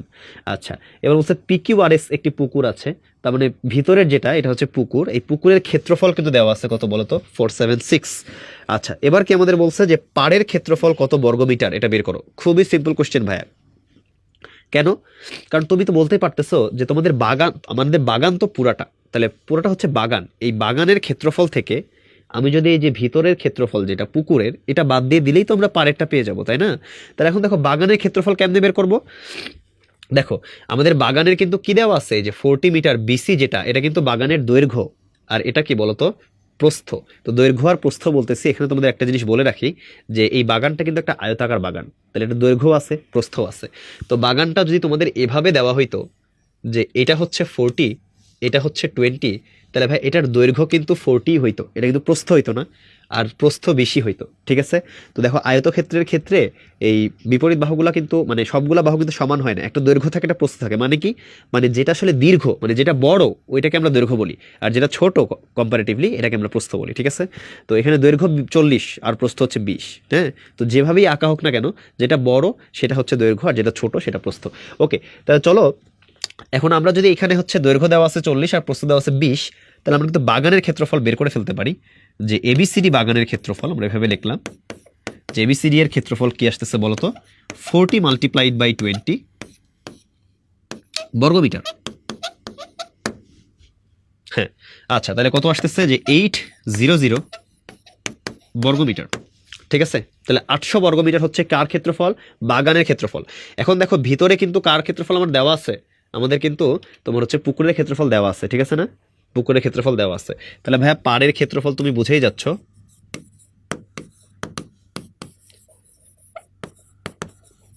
পাড়ের ক্ষেত্রফল হচ্ছে তোমার এই যে বাগান যেটা টোটাল 800 আর মাইনাস কত বলতো, ভিতরে যে পুকুরটা আছে, তাহলে কত আসছে 476। তাহলে এটা করলে কত আসে ভাই বলতো, এটা আসতেছে 4 আর তারপরে হচ্ছে তোমার 2 আর তারপর আসতেছে কত 3, তাহলে এত বর্গমিটার। এককটা ইম্পর্টেন্ট, কেন ইম্পর্টেন্ট, এখানে বলা হচ্ছে পাড়ের ক্ষেত্রফল কত বর্গ মিটার, ঠিক আছে। তাহলে তখন এখানে কিন্তু তোমার অ্যান্সার হবে 324। বা যদি তোমাদের বলতো যে পাড়ের ক্ষেত্রফল কত বর্গ সেন্টিমিটার, তখন কিন্তু আর 324 হইতো না, তখন দেখা যাচ্ছে অপশানে 324ও আছে, আরও দেখা যাচ্ছে হচ্ছে তোমার আরও হচ্ছে 4টা শূন্য লাগাই দেওয়া আছে, ঠিক আছে। তখন অ্যান্সার কিন্তু আরও অনেক বড় হইতো, ঠিক আছে, ছোট কিন্তু হইতো না, ঠিক আছে। ওকে, তাহলে খেয়াল রাখবা যে আমাদের যেই স্টেমে যেই এককটা আছে এটা আমাদের কোশ্চেনে মিলতেছে কিনা, না মিললে কিন্তু একক পরিবর্তন করে নিয়ে আসতে হবে, ঠিক আছে। তাহলে চলো এরপরে এই উদ্দীপকের জন্য আরেকটা ম্যাথ, সেটা বলতেছে কি যে এইখানে এবিসিডি বাগানের ভিতর তো সমান পাড় বিশিষ্ট পুকুর আছে, এটা তো দেখলামই। এবার বলছে এক্স এর মানটা বের করো, এক্স এর ভ্যালুটা আমাদের বের করতে হবে, ঠিক আছে। তো এটা দেখো যে আমি যেভাবে করবো এমসিকিউ যেহেতু আমাদের বেশি সময় কিন্তু নেওয়া যাবে না, ঠিক আছে। তো দেখো তোমরা এভাবে কিন্তু চিন্তা করতে পারো, দেখো একটু মনোযোগ দিয়ে দেখো, নাহলে কিন্তু বুঝতে পারবে না, একটু সমস্যা হইতে পারে। শুরুতেই মনোযোগ দিয়ে দেখো যে এইখানে দেখো উপরে আমি একটা আয়ত বের করতে পারি, আর এইখানে কি বলতো, এখানে একটা আয়ত বের করতে পারি, ঠিক আছে। তাহলে এই দুইটা আয়ত কিন্তু আমাদের পাড়ের কিছুটুকু ক্ষেত্রফল আমরা নিয়ে নিচ্ছি, এই উপরের আয়তটা নিচের আয়তটা। এখন এই উপর আর নিচের দুইটা আয়ত কিন্তু সমান ভাইয়া, ঠিক আছে। কারণ এই আয়তরও কি বলতো, প্রস্থ হচ্ছে এক্স, দৈর্ঘ্য হচ্ছে 40, আর নিচেরটারও হচ্ছে দৈর্ঘ্য হচ্ছে 40 আর প্রস্থ হচ্ছে আমাদের এক্স, ঠিক আছে। তাহলে এই দুইটা আয়তর ক্ষেত্রফল আমরা আগে যোগ করে ফেলি। তাহলে তুমি দেখতে পাচ্ছ দৈর্ঘ্য 40 প্রস্থ এক্স, তাহলে কি হবে 40 ইন্টু এক্স, এইটা হবে দৈর্ঘ্য গুণ প্রস্থ, এই একটা সবুজ আয়তর ক্ষেত্রফল। কিন্তু আমাদের লাগবে তো দুইটা যোগ করতে হবে, তাহলে 2 মাল্টিপ্লাই করে দিলাম, যে 2 মাল্টিপ্লাইড বাই 40x, ঠিক আছে। এই সবুজ দুইটার ক্ষেত্রফল কিন্তু পেয়ে গেলাম। কিন্তু আমাদের পার কিন্তু পুরাটা আমাদের কভার হয় নাই, আমরা পারের ক্ষেত্রফলটা নিয়ে কাজ করতে চাচ্ছি, কারণ আমাদের এক্স এর মান বের করতে হবে, ঠিক আছে। তাহলে পার পুরাটা কভার হয় নাই, কারণ আমি কি এইখানে আর একটা আয়ত চিন্তা করতে পারি, আবার দেখো এইখানেও কি করতে পারি, আর একটা আয়ত চিন্তা করতে পারি, ঠিক আছে।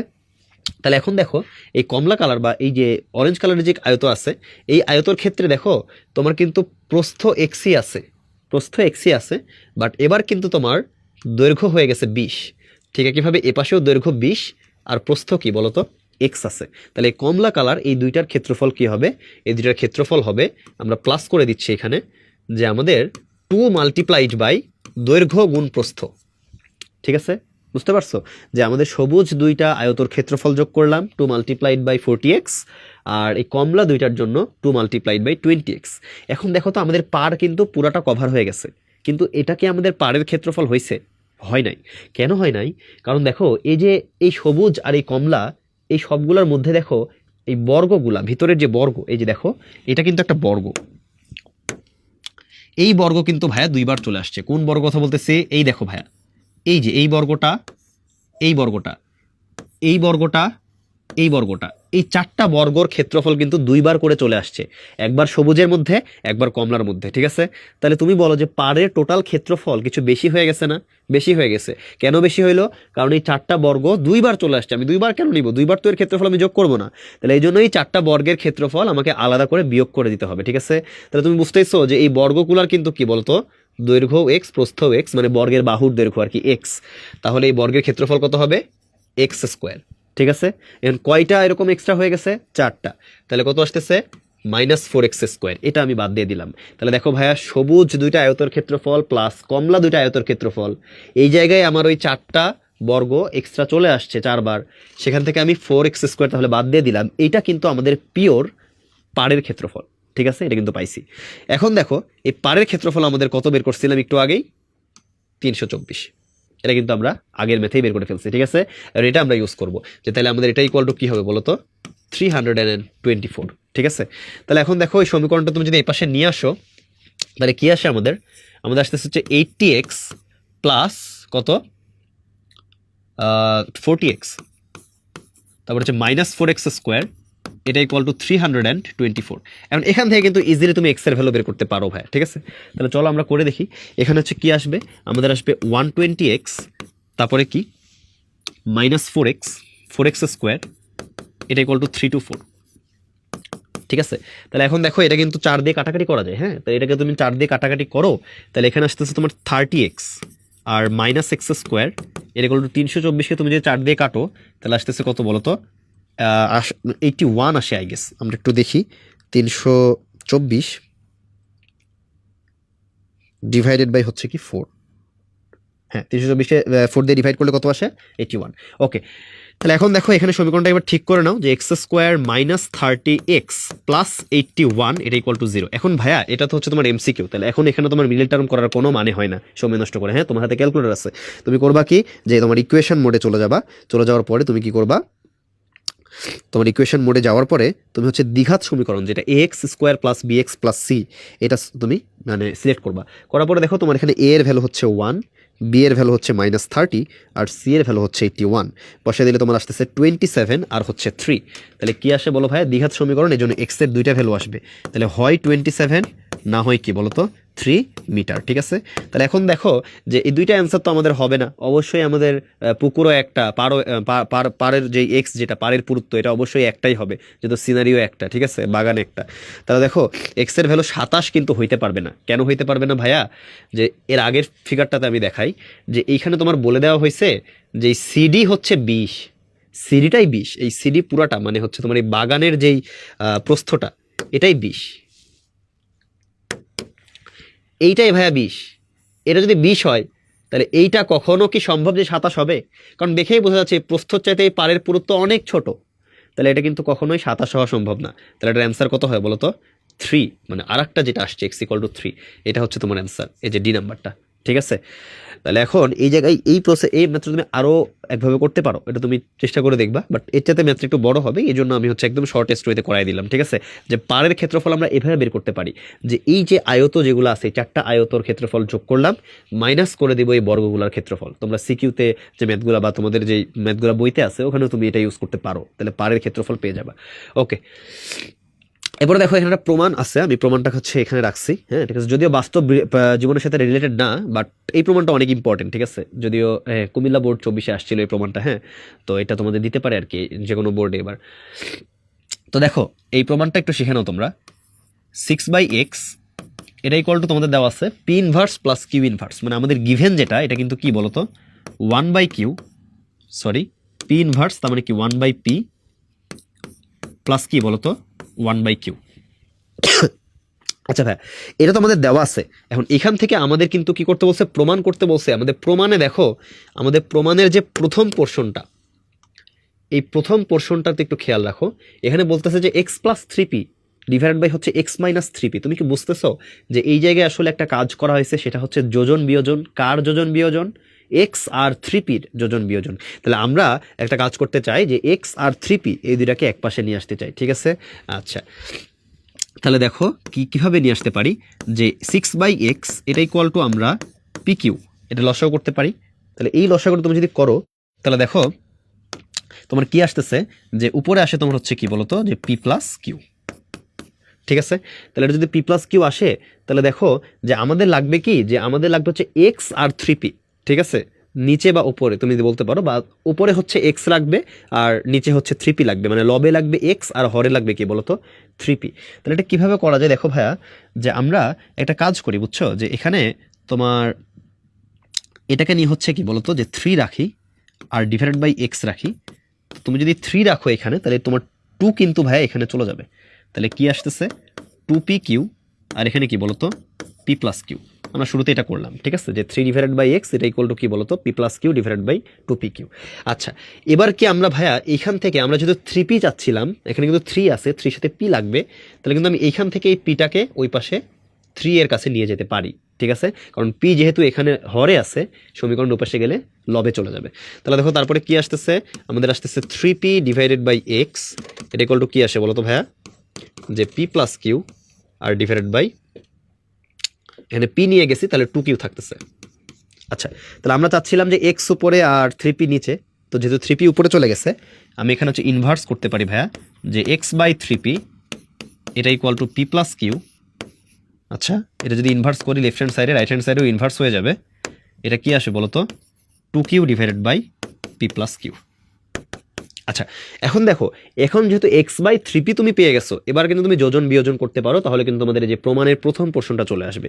তাহলে আমি এখানে হ্যাঁ যোজন বিয়োজন করে ফেলি, যে x plus three P divided by x minus three P এটা ইকুয়াল টু, তুমি যদি এখানেও যোজন বিয়োজন করো তোমার আসবে two Q plus P plus Q, আর নিচে আসতেছে ভাইয়া টু কিউ, এই মাইনাস হচ্ছে তোমার হর, তাহলে কি আসবে মাইনাস পি মাইনাস কিউ। তাহলে দেখো তোমার কি আসে এই জায়গায় আসতেছে টু কিউ প্লাস কিউ মানে কি থ্রি কিউ, তোমার এখানে কি আসতেছে ভাইয়া থ্রি কিউ প্লাস পি, আর দেখো নিচে কি আসে, নিচে হচ্ছে টু কিউ আর মাইনাস হচ্ছে কিউ, ঠিক আছে। তাহলে টু কিউ মাইনাস কিউ কি আসে three Q R minus P, ঠিক আছে। তাহলে আমাদের উপরে আসতেছে three Q plus P R নিচে আসতেছে থ্রি, আচ্ছা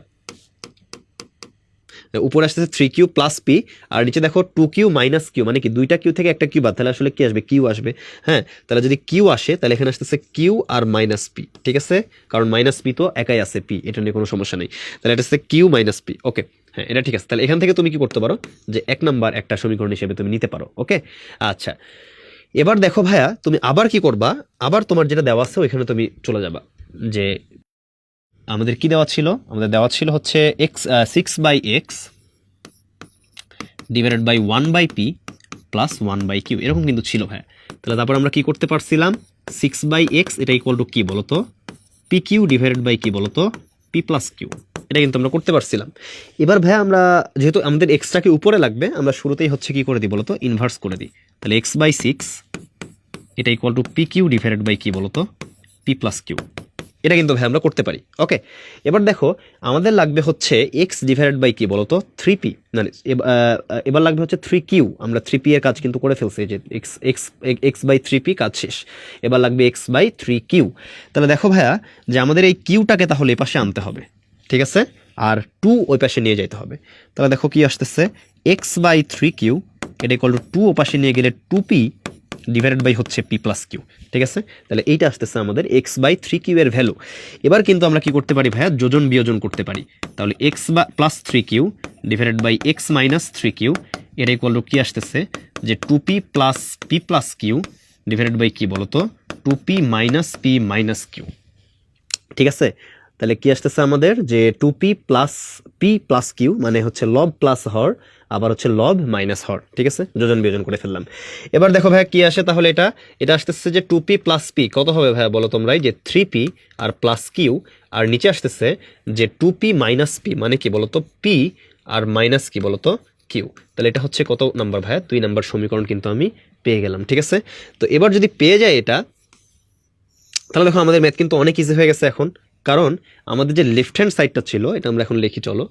আমাদের যে লেফট হ্যান্ড সাইডটা ছিল, left hand side equal to কি ছিল ভাইয়া, যে x plus three P divided by x minus three p plus x plus three q divided by x minus three q, ঠিক আছে। তাহলে দেখো আমাদের এক নাম্বার ইকুয়েশনে কিন্তু আমি বের করে ফেলছিলাম যে x plus three P divided by x minus three p এর ভ্যালু কি? এর ভ্যালু হচ্ছে 3q plus p divided by q minus p. তাহলে আমি এখানে কি বসাইতে পারি? এটা যে 3q plus p divided by q minus p. এবং পরবর্তী যে পোর্শনটা আছে এটার ভ্যালু কিন্তু আমি 2 নাম্বার ইকুয়েশনে বের করছি ভাইয়া। এই দেখো যে x plus 3q divided by কি বলতো? X minus 3q। তাহলে এটাকে আমি কি বসাইতে পারি? এটা হচ্ছে আমাদের যে 3p প্লাস কিউ আর ডিভাইডেড বাই কি বলতো? P minus q. ঠিক আছে, এখন দেখো এইখানে আছে কি? এখানে আছে হচ্ছে কিউ মাইনাস পি, এখানে কি আছে ভাইয়া? P minus q. এই দুজন যদি একই হইতো তাহলে কিন্তু আমি এলসিএম করতে পারতাম। তাহলে এখন একই কিভাবে বানাবো এদেরকে? এদেরকে একই বানানো খুবই সিম্পল ভাইয়া। এখানে যেহেতু কিউ মাইনাস পি আছে, আমি এখানে একটা মাইনাস নিয়ে নিলাম, এই প্লাসের জায়গায় একটা মাইনাস নিয়ে নিছি। তাহলে কিন্তু আমি লব বা হর যে কোনো কাউকে মাইনাস দিয়ে গুণ করতে পারি, দুইটাকে কিন্তু না, যে কোনো একজনকে, কারণ কি আমি একটা মাইনাস কমন নিছি। তাহলে কমন নিলে এটা কি চলে আসবে? Q minus p. এখানে ছিল পি মাইনাস কিউ, কি চলে আসবে? Q minus p. তাহলে উপরে কি আসতেছে বলতো? যে 3p প্লাস কিউ। উপরে কিন্তু সেমই থাকবে, কারণ তুমি একটা মাইনাস কমন নিছো, তাহলে হর থেকে আসছে সেটা, ওকে, লব থেকে আসে নাই। ওকে, এখন দেখো যে নিচে কিন্তু কিউ মাইনাস পি আমাদের কি হয়ে যাচ্ছে বলতো? লসাগু হয়ে যাচ্ছে। লসাগু হওয়ার পরে উপরে থাকতেছে 3q। আচ্ছা, এটা হচ্ছে 3q plus P, 3q plus P ছিল, ঠিক আছে, ওকে। তাহলে 3q প্লাস পি, আর দেখো ভাইয়া মাইনাস, মাইনাস হওয়ার পরে এই যেখানে কি আছে? 3p, তারপরে কি? Plus q. তাহলে কি আসবে? Minus 3p minus q. যেহেতু আমাদের লসাগু সেম, মানে দুইটা হরই সেম আর কি, তাহলে লসাগু দিয়ে ভাগ করলে 1ই আসতেছে। তাহলে এই ক্যালকুলেশন তোমরা করতে পারবে আশা করি। হ্যাঁ, এটা হচ্ছে কি? যে তোমাদের ভগ্নাংশের যোগ বা ভগ্নাংশের বিয়োগ। এবার দেখো কি আসে ভাইয়া, এবার কিন্তু সহজ হয়ে গেছে অনেকটাই। যে এখানে দেখো তোমার আছে কি? যে 3q, সেখান থেকে কি বাদ দিতে হবে? কিউ। তাহলে কি আসবে? 2q। আর দেখো মাইনাস 3p প্লাস পি, এটাও কি আসবে? Minus 2p। আর নিচে কি আছে ভাইয়া? Q minus p. তাহলে দেখো তুমি কি উপরে 2 কমন নিতে পারো, কিউ মাইনাস পি আর ডিভাইডেড বাই কি বলতো? Q minus p. তাহলে ভাই এখন তো বুঝেই যাচ্ছ যে কাটাকাটি যাবে, এইটা আর এটা ক্যান্সেলড আউট হয়ে গেলে তোমার কি আসতেছে? 2। এটা ইকুয়াল টু কি বলতো ভাইয়া? Right hand side. তাহলে দেখো তুমি লেফট হ্যান্ড সাইড থেকে শুরু করছিলা, তোমার কিন্তু 2 চলে আসছে রাইট হ্যান্ড সাইডে, ওকে। তাহলে আমাদের কাজ হয়েছে কি দেখো এই ম্যাথটাতে? এটা তো হচ্ছে আমরা এই পোর্শনটা বের করছি। কেমনে বের করছি? এই x by 3p, x by 3p এই জিনিসটার যোজন বিয়োজন করে আমরা বের করছি। আর এটা বের করছি কেমনে? বের করছি এক্স বাই 3q, এটার যোজন বিয়োজন করে আমরা এই পোর্শনটা বের করছি, ঠিক আছে, কারণ যোজন বিয়োজন করলেই আসবে। তাহলে দেখো এই যে এটাকে 1 নাম্বার ধরে নিছিলাম যোজন বিয়োজন করার পরে প্রথমটা, তারপরে দেখো এটা 2 নাম্বার চিন্তা করছিলাম যোজন বিয়োজন করার পরে, এবং এই দুইটাই আসছে কিন্তু এই যে শুরু থেকে, যেটা আমাদের ম্যাথের শুরুতে দেওয়া আছে। দেন তারপরে এই দুইটাকে আমরা অ্যাড করে দিছি, করার পরে দেখো আমাদের রাইট হ্যান্ড সাইড সুন্দর করে কিন্তু মিলে গেছে, ঠিক আছে, ওকে। তাহলে এখানে তুমি লিখে দিবা ভাইয়া, আমাদের যেহেতু প্রমাণ করতে বলছে তোমরা লিখে দিবা যে প্রমাণিত।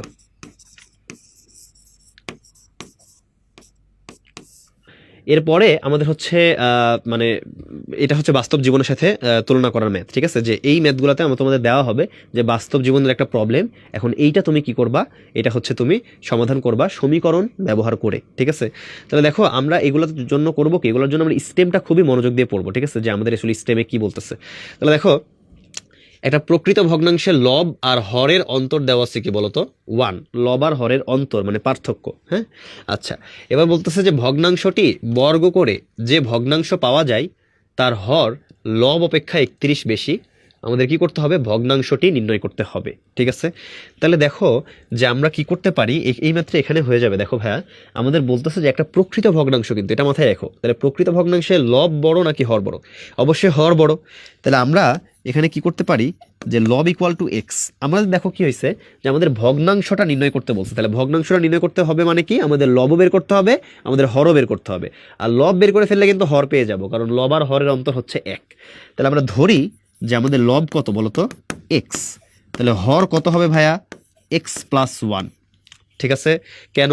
কারণ আমাদের দুইটার অন্তর হবে 1, ঠিক আছে, এবং আমাদের হর হবে বেশি। তাহলে যদি এক্স হয় এটা এক্স প্লাস 1 হবে, -1 কিন্তু লেখো না, -1 হইলেও অন্তর 1 হয়। বাট আমাদের যেহেতু বলছে প্রকৃত ভগ্নাংশ, প্রকৃত ভগ্নাংশ, তাহলে আমাদের হর বড় হবে, এজন্য এক্স প্লাস 1 হবে, ঠিক আছে, ওকে।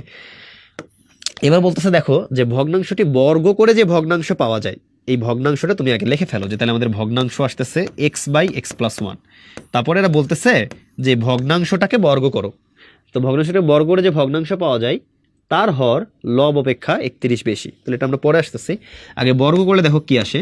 এক্স স্কোয়ার, আর নিচে যদি বর্গ করো নিচে আসতেছে x square plus 2x plus 1। ঠিক আছে।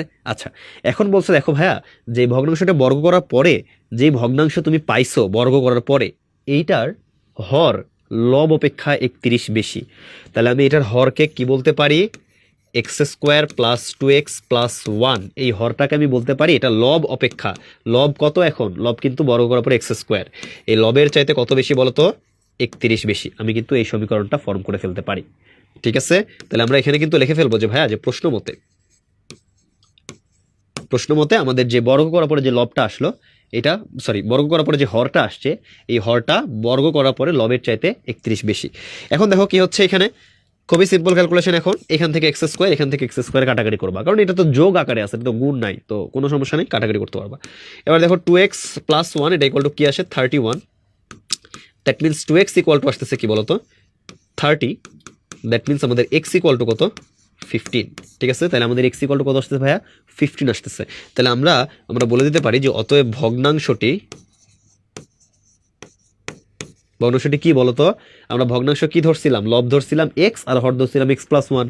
তাহলে লব আমার এক্স বের হয়ে গেছে কত, 15, আর ভগ্নাংশটা কত হবে তাহলে 15 প্লাস 1, দ্যাট মিনস আসলে 16। তাহলে ভগ্নাংশটা আমি লিখতে পারবো 15/16, এটাই হচ্ছে আমাদের অ্যান্সার। ঠিক আছে, তাহলে দেখো ভাইয়া, যেটা আমাদের বের করতে বলছে ওইটাকে এক্স ধরার পরেই আমরা হচ্ছে কি করতে পারছি বলতো, সমীকরণ বিল্ড আপ করছি আমাদের পরের শর্তটা থেকে, এই যে বর্গ করার পরে যে শর্তটা দিছিল আর কি, তারপরে আমরা কিন্তু এক্স বের হয়ে গেছে, অজানা রাশিটা বের হয়ে গেছে, তখন আমরা অ্যান্সার করতে পারছি যে ভগ্নাংশটা হচ্ছে 15/16। ওকে, আচ্ছা, এরপরে যে ম্যাথটা আছে এই ম্যাথটা কিন্তু বেশি বড় না, বাট মানে কথায় যখন লেখছে তখন অনেক বড়, কিন্তু তোমরা যদি বুঝো এটা কিন্তু অনেক ছোট একটা ম্যাথ। ঠিক আছে, তাহলে দেখো এখানে আমাদের বলছে যে প্রথমটা তো এটা শেষ, এখানে আমাদের মানে কিন্তু ভগ্নাংশ বের হয়ে গেছে। ঠিক আছে, বের হওয়ার পরে এরা বলতেছে যে লব আর হরের গুণফলকে যদি টাকায় প্রকাশ করা হয়, ঠিক আছে, তাহলে লব আর হর কত কত আছে, 15 আর 16। ঠিক আছে, তাহলে টাকায় যদি প্রকাশ করো এদেরকে, তাহলে 15 গুণ 16 এটা কত আসে ভাইয়া বলো তো, 240 টাকা। ঠিক আছে, 240 টাকা। তাহলে লব আর হরের গুণফলকে তুমি যদি টাকায় প্রকাশ করো তাহলে তোমার আসছে 240 টাকা। এখন এই 240 টাকা এই মাহাদির কাছে আছে। ঠিক আছে, তো মাহাদি সেই টাকা কি দিয়ে কি করছে, মাহাদি সেই টাকা দ্বারা কিছু সংখ্যক কলম ক্রয় করছে, মানে কিছু সংখ্যক কলম কিনছে। ঠিক আছে, একটু বুঝো ভাই প্রশ্নটা। এখন দেখো, সে যদি ওই টাকায় একটি কলম বেশি পেত, মানে একটা কলম যদি সে বেশি কিনতে চাইতো, তাহলে প্রতিটা কলমের মূল্য গড়ে 1 টাকা কম পড়তো। মানে আসলে কথাটা এরকম যে প্রতিটা কলমের মূল্য যদি 1 টাকা করে কম হইতো, তাহলে সে ওই সেম টাকাতেই একটা কলম বেশি কিনতে পারতো। এখন জিজ্ঞেস করছে যে মাহাদি কতগুলা কলম ক্রয় করছিল। ঠিক আছে, আচ্ছা, তাহলে চলো আমরা একটা পেজ নিই। তো এই অঙ্কগুলোতে আমি তোমাদের বললাম ভাইয়া যে এখানে ধরতে হবে সেটাই যেটা তোমাকে বের করতে বলছে। তাহলে আমি ধরি মাহাদি এক্সটি কলম কিনছিল,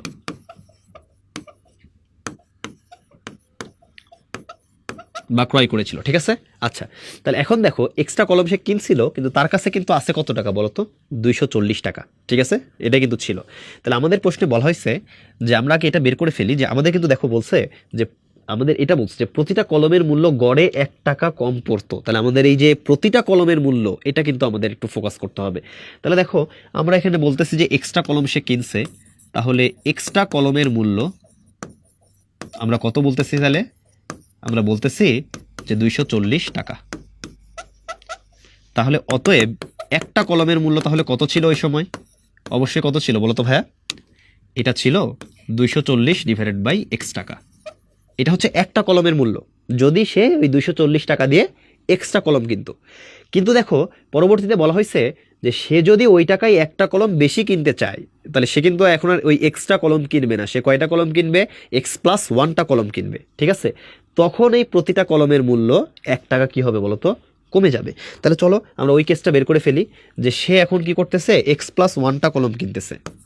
আমরা লিখতে পারি যে এখন যদি সে x+1টা কলম কিনে, তাহলে কি হয় দেখো, যে যদি সে x+1টি কলম কিনে, তাহলে আমরা লিখতে পারি তাহলে x+1টি কলমের মূল্য হয়ে যাবে কত বলতো, 240 টাকা। কারণ মাহাদির কিন্তু টাকা বাড়ে নাই, ঠিক আছে, কিন্তু সে একটা কলম বেশি কিনতে যাচ্ছে, তাহলে ওই যে প্রতি কলমের মূল্যটা কমে যাবে। বুঝা গেছে? যেমন ধরো তোমার যদি প্রত্যেকটা কলমের মূল্য 6 টাকা হয়, তাহলে 30 টাকায় তুমি 5টা কলম কিনতে পারবা। কিন্তু প্রতিটা কলমের মূল্য যদি 5 টাকা হয়, তাহলে 30 টাকায় তুমি 6টা কলম কিনতে পারবা। ঠিক আছে, তো এইখানে সেই কেসটাই আসলে, যে হচ্ছে একটা কলম যখন সে বেশি কিনতেছে, তাহলে তখন তার একটা কলমের মূল্য হয়ে যাচ্ছে কত বলতো, 240/x+1 টাকা। তাহলে সে যদি এক্সট্রা কলম কিনতে চায়, একটা কলমের গড় মূল্য 240/x। সে যদি একটা কলম বেশি কিনতে চায়, তাহলে এই যে তার গড় মূল্য কিন্তু কি চলে আসে, 240/x+1। আমাদের কোশ্চেনে বলছে একটা কলম বেশি পেত, তবে প্রতিটা কলমের মূল্য গড়ে 1 টাকা কমে যাইতো। তাহলে এই যে পরবর্তী যে গড় মূল্যটা, এই মূল্যটা কিন্তু 1 টাকা কমে গেছে, ঠিক আছে। তাহলে আমরা তখন লিখে ফেলতে পারি ভাইয়া যে প্রশ্ন মতে কি বলতো, এইটা কম, কারণ কি এটাতে আসলে বেশি কলম কিনছে, তাহলে গড় মূল্য কমে গেছে, এটা বেশি। তাহলে আমরা লিখতে পারি যে 240/x মাইনাস 240/x+1 এটা ইকুয়াল টু কি আসতেছে বলতো, 1 টাকা, ঠিক আছে। এখন এই সমীকরণটা আমরা সমাধান করে ফেললেই কিন্তু আমাদের অ্যান্সার চলে আসবে। তাহলে চলো ভাই আমরা করি। এখানে আমরা 240টা কমন নিতে পারি, 1/x মাইনাস 1/x+1 এটা ইকুয়াল টু আসতেছে কি বলতো, 1। তাহলে এখানে আসে 240। দেখো ভাই এখানে চলে আসতেছে লসাগু করলে x × x+1, আর দেখো উপরে কি আসে, উপরে আসে হচ্ছে তোমার x+1 আর মাইনাস এক্স, এটা ইকুয়াল টু আমাদের আসতেছে 1। তাহলে দেখো ভাই এখানে কিছু কাটাকাটি যায়, তো এই প্লাস এক্স আর মাইনাস এক্স যদি চলে যায়, তাহলে দেখো এরকম থাকতেছে, এই পাশে ভাইয়া থাকতেছে শুধুমাত্র 240, আর এবারে দেখো 1/x × x+1, তো 1 এর তো কোনো ভ্যালু নাই, 1 240 সাথে গুণ হলে 240, আর x × x+1 এটা পেশে চলে গেল, ঠিক আছে। তাহলে দেখো কি আসতেছে, x × x+1 এরকম আসে। ওকে, তাহলে এখন দেখো ভাই আমরা এখান থেকে কি করতে পারি, এখানে আমি করতে পারি যে x² + x মাইনাস 240 এটা ইকুয়াল টু কি বলো তো ভাইয়া, এটা ইকুয়াল টু হচ্ছে আমাদের 0, ঠিক আছে। তাহলে এখন তোমার যদি মিডল টার্ম মাথায় না আসে, কিন্তু দেখো এখানে কিন্তু মিডল টার্ম মাথায় আসা উচিত, কেন, কারণ দেখো একটু আগে আমরা করলাম যে 240টা আমি কীভাবে পেলাম, এই যে 15 আর 16 গুণ করে কিন্তু 240 পাইছি, ঠিক আছে। তাহলে এবার কিন্তু আমাদের এইখানে 15 আর 16তে ভাঙতে হবে, যাতে করে মাইনাস 240 হয়। তাহলে আমরা এরকম করতে পারি ভাইয়া, দেখো এরকম চলে আসবে আমাদের মিডল টার্ম করলে, x² + 16x minus 15x minus 240 এটা ইকুয়াল টু কি বলতো ভাইয়া, 0, ঠিক আছে। তাহলে এটা ইকুয়াল টু যদি 0 হয়, তাহলে এখান থেকে আমরা কি লিখতে পারি, x × x+16, তারপর তুমি যদি -15 কমন নাও, তাহলে আসবে x+16 এটা ইকুয়াল টু কি বলতো, এটা ইকুয়াল টু চলে আসবে আমাদের 0। আচ্ছা, তাহলে দেখো এখানে কিন্তু দুইটা ফ্যাক্টর চলে আসতেছে, তাহলে আমরা এরকম করে লিখতে পারি, এরপরে যে পরে আমরা লিখতে পারি যে আমাদের এখানে আসে x+16টা যদি কমন নিয়ে ফেলি, তাহলে এখানে চলে আসে x - 15, এটা ইকুয়াল টু 0। তাহলে ভাই অবশ্যই কি হবে বলতো, x+16 এটা ইকুয়াল টু আসবে 0, তাহলে সেক্ষেত্রে আমাদের x ইকুয়াল টু আসতেছে -16, অথবা আমাদের x - 15 এটা ইকুয়াল টু 0, তাহলে x ইকুয়াল টু কি আসে বলতো, 15, ঠিক আছে। তাহলে এখন দেখো যে আমাদের x কি ছিল, আমরা ধরছিলাম মাহাদি এক্সটা কলম কিনছে, তাহলে x কি ভাইয়া ঋণাত্মক হওয়া সম্ভব, x এর দুইটা পসিবল ভ্যালুস বললো যে এটা হয়, এটা হইতে পারে, না হইতে পারে তোমার সমীকরণ অনুযায়ী, বাট আমরা বুঝে গেছে এটা হবে, কেন, কারণ x ইকুয়াল টু -16 হইতে পারবে না, মাহাজি তো -16টা কলম কিনতে পারে না, সে কি করবে 15টা কলম কিনবে। তাহলে তুমি লিখবা যে অতএব x can not be 16, sorry -16 আর কি, x ক্যানট বি -16, তাহলে তুমি লিখে ফেলবা যে মাহাদি 15টি কলম কিনছিল।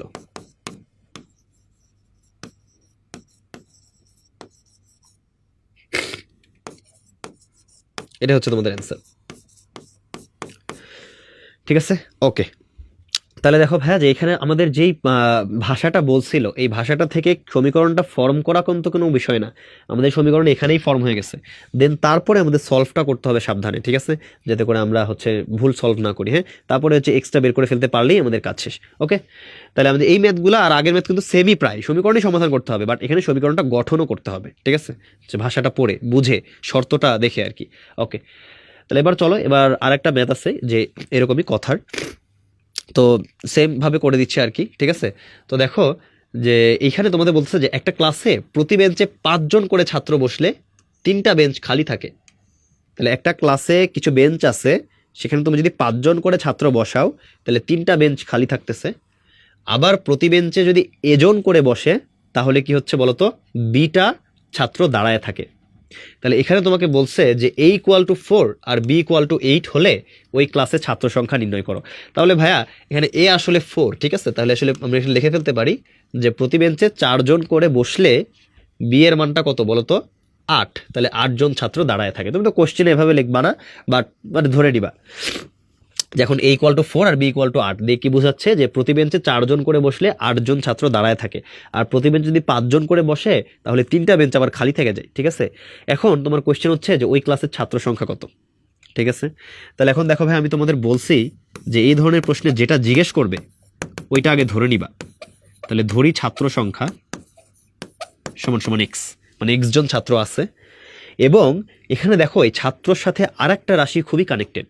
ঠিক আছে, সেটা হচ্ছে কি বলতো, বেঞ্চ। কারণ দেখো 5 জন করে বসলে 3টা বেঞ্চ খালি থাকে, আবার প্রতি বেঞ্চে 4 জন করে বসলে 8 জন দাঁড়ায় থাকে, সববারই কিন্তু বেঞ্চটা আছে। তো ছাত্র সংখ্যার সাথে বেঞ্চ সংখ্যা খুবই কানেক্টেড, এজন্য আমরা এখানে বেঞ্চ সংখ্যাকেও আর একটা ভেরিয়েবলে ধরে নিব ভাইয়া, যে বেঞ্চ সংখ্যা ইকুয়াল টু কি আসে বলতো, বেঞ্চ সংখ্যা ইকুয়াল টু আসবে হচ্ছে y। ঠিক আছে, ওকে, মানে ধরে নিলাম যে ছাত্র সংখ্যা x আর বেঞ্চ সংখ্যা হচ্ছে y। এখন এই দুইটা বের করে আমাদের মেইন উদ্দেশ্য, আমাদের চাইছে কিন্তু ছাত্র সংখ্যা x বের করলেই শেষ, বাট দেখবা আমাদের এখানে কি হয়ে যাবে বলতো, y ও বের হয়ে যাবে। ওকে, বা y বের না করলে তুমি আসলে x বের করাটা টাফ হয়ে যাবে তোমার জন্য। হ্যাঁ, তো এটাই হচ্ছে ইজিয়েস্ট ওয়ে, যে তুমি ওয়াইটা ধরে বেঞ্চ সংখ্যা বের করে ফেলো, ছাত্র বের করে ফেলো, তোমার তো চাইছে ছাত্র সংখ্যা, সমস্যা তো নাই। ঠিক আছে, ওকে, এবার দেখো ভাইয়া, আমাদের বলছে আমাদের একটু এটা একটু খেয়াল রাখতে হবে যে আমাদের শর্তগুলা কি দিছে, যে আমরা তখন লিখবো যে প্রশ্ন মতে কি, যে প্রত্যেকটা বেঞ্চে যদি 5 জন করে ছাত্র বসে, প্রতিটা বেঞ্চে যদি 5 জন করে ছাত্র বসে, তাহলে কি হয় বলতো, 3টা বেঞ্চ খালি থাকে। ঠিক আছে, তাহলে তুমি চিন্তা করো যে আমাদের বেঞ্চ আছে তো ওয়াইটা, তাহলে 3টা বেঞ্চ খালি থাকে, মানে বেঞ্চ ব্যবহার করা হয়েছে কিন্তু y-3টা, মানে ওয়াইটা বেঞ্চ আছে, তোমার 3টা বেঞ্চ খালি, তাহলে ছাত্র বসছে কয়টা বেঞ্চে, y-3টা বেঞ্চে। এখন এই y-3টা বেঞ্চের প্রত্যেকটা বেঞ্চে কয়জন করে ছাত্র বসছে, 5 জন করে ছাত্র বসছে। ঠিক আছে, তাহলে দেখো যে একটা বেঞ্চে যদি 5 জন বসে, তাহলে y-3টা বেঞ্চে কয়জন ছাত্র বসছে, 5 ইন্টু y-3, আর 3টা বেঞ্চ কিন্তু ব্যবহার করাই হয় নাই। তাহলে ভাই আমাদের বেঞ্চে মানে কয়টা বেঞ্চে বসে আছে ছাত্ররা, y-3টা বেঞ্চে, কয়জন করে বসছে, 5 জন। তাহলে এই সবগুলাই কি আমাদের ছাত্র সংখ্যা না? আমাদের কিন্তু প্রথম কেসে কোনো ছাত্র দাঁড়ায় নাই, বরঞ্চ আরো হচ্ছে আমাদের 3টা বেঞ্চ খালি আছে, কোনো ছাত্র দাঁড়ায় নাই। তাহলে এই বসে থাকা এই সবগুলো ছাত্রই কি আমাদের এক্স না? এরাই কি আমাদের টোটাল ছাত্র সংখ্যা না? অবশ্যই তাই। ঠিক আছে, তাহলে চলো এখান থেকে আমরা কিন্তু একটা ইকুয়েশন পেয়ে গেলাম যে 5y-15 এটা ইকুয়াল টু কি বলতো, এক্স। এটাকে তুমি বললা হচ্ছে কি বলতো, 1 নাম্বার ইকুয়েশন। ঠিক আছে, ওকে, এবার দেখো ভাইয়া, এবারে কি বলতেছে যে আবার প্রতি বেঞ্চে যদি 4 জন করে বসে তাহলে 8 জন ছাত্র দাঁড়ায় থাকে, মানে প্রত্যেক বেঞ্চে এবার যদি 4 জন করে বসে তাহলে 8 জন দাঁড়ায় থাকে, তার মানে এবার কিন্তু প্রত্যেকটা বেঞ্চ তুমি ব্যবহার করছো। তাহলে এবার তোমার ওয়াইটা বেঞ্চই ব্যবহার করা হয়েছে, এবং প্রতি বেঞ্চে কয়জন করে বসছে, 4 জন করে, তাহলে বসে আছে কয়জন ভাইয়া, 4y জন, কারণ ওয়াইটা বেঞ্চই তো তোমার ব্যবহার করা শেষ। এমন এখন পরের কেসে কিন্তু কোনো বেঞ্চ খালি নাই, তাহলে ওয়াইটা বেঞ্চে 4 জন করে 4y জন বসতে পারে, এরা বসে আছে। কিন্তু দেখো ভাইয়া, পরের কেসে কিন্তু 8 জন ছাত্র দাঁড়ায়ও আছে, এজন্য বসে থাকা ছাত্র প্লাস দাঁড়ায় থাকা ছাত্র এই সবগুলাই কিন্তু আমাদের ছাত্র সংখ্যা। এবার ঠিক আছে, ওকে, তাহলে দেখো এটা কি হয়ে গেল আমাদের 2 নাম্বার ইকুয়েশন। ঠিক আছে, তাহলে এখন দেখো আমরা এখান থেকে লিখতে পারি যে আমাদের যে 4y+8 এটা ইকুয়াল টু এই যে x আছে ভাইয়া, এই x আমরা কি লিখতে পারি বলতো, 5y-15, কারণ আমরা তো x এর ভ্যালু ওই যে 1 নাম্বার ইকুয়েশনে বের করছিলাম। তাহলে x এখানে লিখে ফেলো কি বলতো, 5y-15। তাহলে এখানে কি আসতেছে ভাইয়া, দেখো যে y এটা ইকুয়াল টু আসতেছে 15+8। তুমি যদি একটু পক্ষান্তর করো তাহলে y এর ভ্যালু চলে আসে কত বলতো, 23। তাহলে আসলে আমাদের 23টা বেঞ্চ আছে। ঠিক আছে, এটা বের পাইলাম, কিন্তু আমাদের কিন্তু বের করতে হবে ছাত্র সংখ্যা। ঠিক আছে, তাহলে এখন তুমি কি করবা, যে তোমার ওই y=23টা, এটা এর মান, মানে y এর এই মান 1 নাম্বার সমীকরণে বসিয়ে পাই, 1 নং সমীকরণে বসিয়ে পাই কি পাচ্ছি বলতো, যে x = 5 গুণ 23 - 15। তাহলে এটা কত আসে ভাইয়া, 5 গুণ 23 - 15, তুমি একটু ক্যালকুলেটর করে দেখো, এটা আসতেছে 5 গুণ 23 - 15, এটা আসে ভাই 100, এটা আসতেছে 115 -15 এটা ইকুয়াল টু কত আসে বলো তো ভাইয়া 100। তাহলে x এর মান তুমি কত পাইলা, x এর মান কিন্তু পেয়ে গেছে হচ্ছে 100। তাহলে তোমার ছাত্র সংখ্যা কত ছিল বলো তো 100 ছিল, ঠিক আছে। তাহলে তুমি এইখানে লিখে ফেলতে পারো অঙ্কের শেষে যে অতএব কি বলো তো যে ছাত্র সংখ্যা 100 জন, এটাই কিন্তু ভাইয়া তোমাদের অ্যান্সার। তাহলে দেখো ইকুয়েশন দুটা ফর্ম করাই কিন্তু মেইন কাজ। তো তোমরা করবা কি যে ওই ভাষাগুলো ভালো মতো করে পড়বা, দেন হচ্ছে ওই ইকুয়েশনটা ফর্ম করবা, দেন এই ইকুয়েশন থেকে তোমার ওই এক্স আর ওয়াই বের করে ফেলতে পারবা। কিন্তু এখান থেকে তুমি আরেকটা ইনফরমেশন কিন্তু পেয়ে গেছিলা যে কি বলতো যে বেঞ্চ সংখ্যা কিন্তু 23টা, আর এখানে কি বলতো ছাত্র সংখ্যা কত 100 জন, ঠিক আছে। ওকে, এবার দেখো এই যে সি নাম্বার, মানে আমি কেন বেঞ্চ সংখ্যা দিয়ে অঙ্কটা করলাম এর একটা কারণ আছে। কারণ এই যে সি নাম্বার যে ম্যাথটা, এটাতে দেখো যে তোমার এই যে কি বলছে যে ওই ক্লাসে আরো 20 জন ছাত্র আসছে, মোট ছাত্রকে প্রতি বেঞ্চে কতজন করে বসালে 3টা বেঞ্চ খালি থাকবে। তাহলে এখানে কিন্তু তোমার বেঞ্চ সংখ্যাটা লাগবে, এই জন্য এখানে তুমি বেঞ্চ সংখ্যা পেয়ে গেছো কিন্তু। তাহলে দেখো চলো আমরা সি নাম্বারটা সলভ করি একটু। সি নাম্বারে আমরা কিন্তু জানি যে আমরা এখানে লিখতে পারি যে বি থেকে পাই, বি থেকে কি পাই বলতো ভাইয়া যে ছাত্র সংখ্যা 100 জন আর বেঞ্চ সংখ্যা 23টি, ঠিক আছে। ওকে, তাহলে এবার দেখো আমাদের বলছে যে আমাদের ক্লাসে তো 100 জন ছাত্র ছিল, এবার বলছে যে ওই ক্লাসে যদি আরো 20 জন ছাত্র আসে তাহলে মোট ছাত্রকে প্রতি বেঞ্চে কতজন করে বসালে 3টা বেঞ্চ খালি থাকবে, ঠিক আছে। তাহলে বুঝো ভাই আরো 20 জন ছাত্র আসছে, তাহলে দেখো যে মানে আমি লিখতে পারি যে প্রশ্ন মতে 100 + 20 জন ছাত্র বসে কত বেঞ্চ, কতটা বেঞ্চে বলো তো 20টি বেঞ্চে। কেন 20টি লিখলাম, কারণ ওরা বলছে যে 3টা বেঞ্চ খালি থাকে। দেখো এরা বলছে না যে ওই ক্লাসে আরো 20 জন ছাত্র আসলে মোট ছাত্রকে প্রতি বেঞ্চে কতজন করে বসাবা যেন তোমার কি থাকে 3টা বেঞ্চ খালি থাকে। তাহলে তোমার কিন্তু ছাত্ররা বসবে কয়টা বেঞ্চে 20টা বেঞ্চে। তাহলে দেখো কি হইতেছে আমাদের এখানে আমি লিখতে পারি যে 20টি বেঞ্চে বসে, অতএব 20টি বেঞ্চে বসে টোটাল 120 জন, ঠিক আছে। আমাদের যে প্রশ্ন মতে যে আমাদের ইয়াটা শর্তটা বলছে সেই শর্ত অনুযায়ী 20টি বেঞ্চে বসতেছে কয়জন 120 জন। তাহলে তুমি বলো আমাদের চাইছে কি, আমাদের চাইছে প্রতি বেঞ্চে কতজন করে বসাবা, ঠিক আছে। তাহলে একটা বেঞ্চে কয়জন বসে এটা বের করলে কিন্তু আমাদের অ্যান্সার হয়ে যাচ্ছে। তাহলে অতএব ভাইয়া কি বলতো যে একটি বেঞ্চে বসে 120 ডিভাইডেড বাই 20 জন, তার মানে কত আসতেছে আমাদের এই জায়গায় 6 জন, ঠিক আছে। এটাই হচ্ছে আমাদের অ্যান্সার যে প্রতি বেঞ্চে তুমি যদি 6 জন করে বসাও তাহলে তোমার 20টা বেঞ্চ লাগবে, মানে 3টা খালি থাকবে। এবং এই যে 20 জন ছাত্র এক্সট্রা চলে আসছিল, 120 জন ছাত্রকে তুমি 6টা বেঞ্চে বসালে তোমার 20টা বেঞ্চ লাগবে আর 3টা বেঞ্চ খালি থাকবে। এটা কিন্তু কোয়েশ্চেন ছিল ভাই, সি নাম্বারটা অনেক সহজেই হয়ে যায় তুমি যেহেতু বেঞ্চ সংখ্যা আগেই বের করে ফেলছো। ওকে, আচ্ছা ঠিক আছে। তাহলে দেখো ভাইয়া যে এই যে বাস্তব জীবনের এই ম্যাথগুলা, এইগুলাতে তোমার আসলে কাজটা কি যে তুমি সমীকরণ তো সমাধান করতে পারোই, তুমি হচ্ছে চ্যাপ্টারের প্রথম অংশটা করে আসতেছো, বাট পরের অংশে তোমার হচ্ছে সমীকরণটা গঠন করতে পারা, এর জন্য বেশি করে তোমাকে প্র্যাকটিস করতে হবে। বইয়ে দেখবা যে এই ধরনের আরও অনেক ম্যাথ আছে, ঠিক আছে, বাট আমি ইম্পর্টেন্টগুলো রাখছি, ঠিক আছে। তো এইগুলা সাধারণত সিকিউতে আসে, অবশ্যই এগুলো এমসিকিউতে আসার চান্স খুবই কম। এই এমসিকিউতে আসলে তোমাদের সমাধান সেট বা ছোট ছোট সমীকরণগুলো, কিন্তু এখানে হচ্ছে তো এই যে গঠন করার যেটা, এটা কিভাবে পারবো ভাইয়া, এটা হচ্ছে কথা। যে তুমি আসলে মনে রাখবা যে তোমাকে যে শর্তটা দেওয়া হয়েছে এটা এমনভাবে দেওয়া হয়েছে যে তোমার এই সমীকরণটা গঠন করা সম্ভব, ঠিক আছে। এবং কথা হচ্ছে আমি এই ট্রিকটা তোমাদের শিখাই দিলাম যে যেটা তোমাদের বের করতে বলবে ওইটাকেই তুমি কি ধরবা, এক্স ধরবা। দেখো আমাদের বের করতে বলছিল ছাত্র সংখ্যা, ওইটাকে আমি এক্স ধরছি।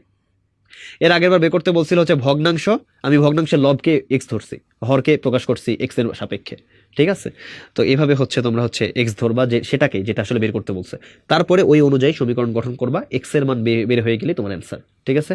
ওকে, তাহলে আসলে এটাই ছিল ভাইয়া তোমাদের এই যে এই চ্যাপ্টারের কন্টেন্টে, ঠিক আছে। তো আশা করি তোমরা হচ্ছে বুঝতে পারছো যে কিভাবে মানে সমাধান করা লাগবে ম্যাথগুলা। তো এমসিকিউর জন্য যে ট্রিক বা সিকিউ কিভাবে সমাধান করতে হয়, তো যেগুলো কঠিন লাগে বিশেষ করে ওগুলো আমি হচ্ছে এখানে সহজ করে দেখানোর চেষ্টা করছি। তো আশা করি তোমাদের কিছু উপকার হবে যদি ক্লাসটা দেখো। ওকে, তো আর এখানে দেখো তোমাদের হচ্ছে আমাদের ফেসবুক পেজ, আর উদ্ভাসের আর হচ্ছে ইউটিউব চ্যানেল, এগুলো হচ্ছে তোমরা যদি সাবস্ক্রাইব করে রাখো বা ধরো যে ইয়ে করে রাখো, মানে হচ্ছে তোমার নোটিফিকেশন অন করে রাখো, তাহলে দেখবা যে এই যে ক্লাসগুলো যেগুলো যেদিন ছাড়বে, যেহেতু তোমাদের এসএসসির সময় নেই, তোমরা কিন্তু তখনই নোটিফিকেশন পেয়ে যাবে, ঠিক আছে? তো তোমরা আসলে এটা করতে পারো, ওকে? আমাদের মানে বিভিন্ন জায়গায় ফলো করতে পারো, ওকে? তাহলে ঠিক আছে ভাইয়া, আজকের ক্লাসে হচ্ছে আমাকে সাথে থাকার জন্য আমার সাথে তোমাদের সবাইকে অনেক অনেক ধন্যবাদ। আর তোমাদের যেহেতু সামনে পরীক্ষা, তোমাদের সবার জন্য অনেক অনেক শুভকামনা রইলো। তোমরা সবাই ইনশাল্লাহ অনেক ভালো রেজাল্ট করবা, ঠিক আছে ভাই? ওকে, তাহলে সবাই ভালো থাকো। আসসালামু আলাইকুম।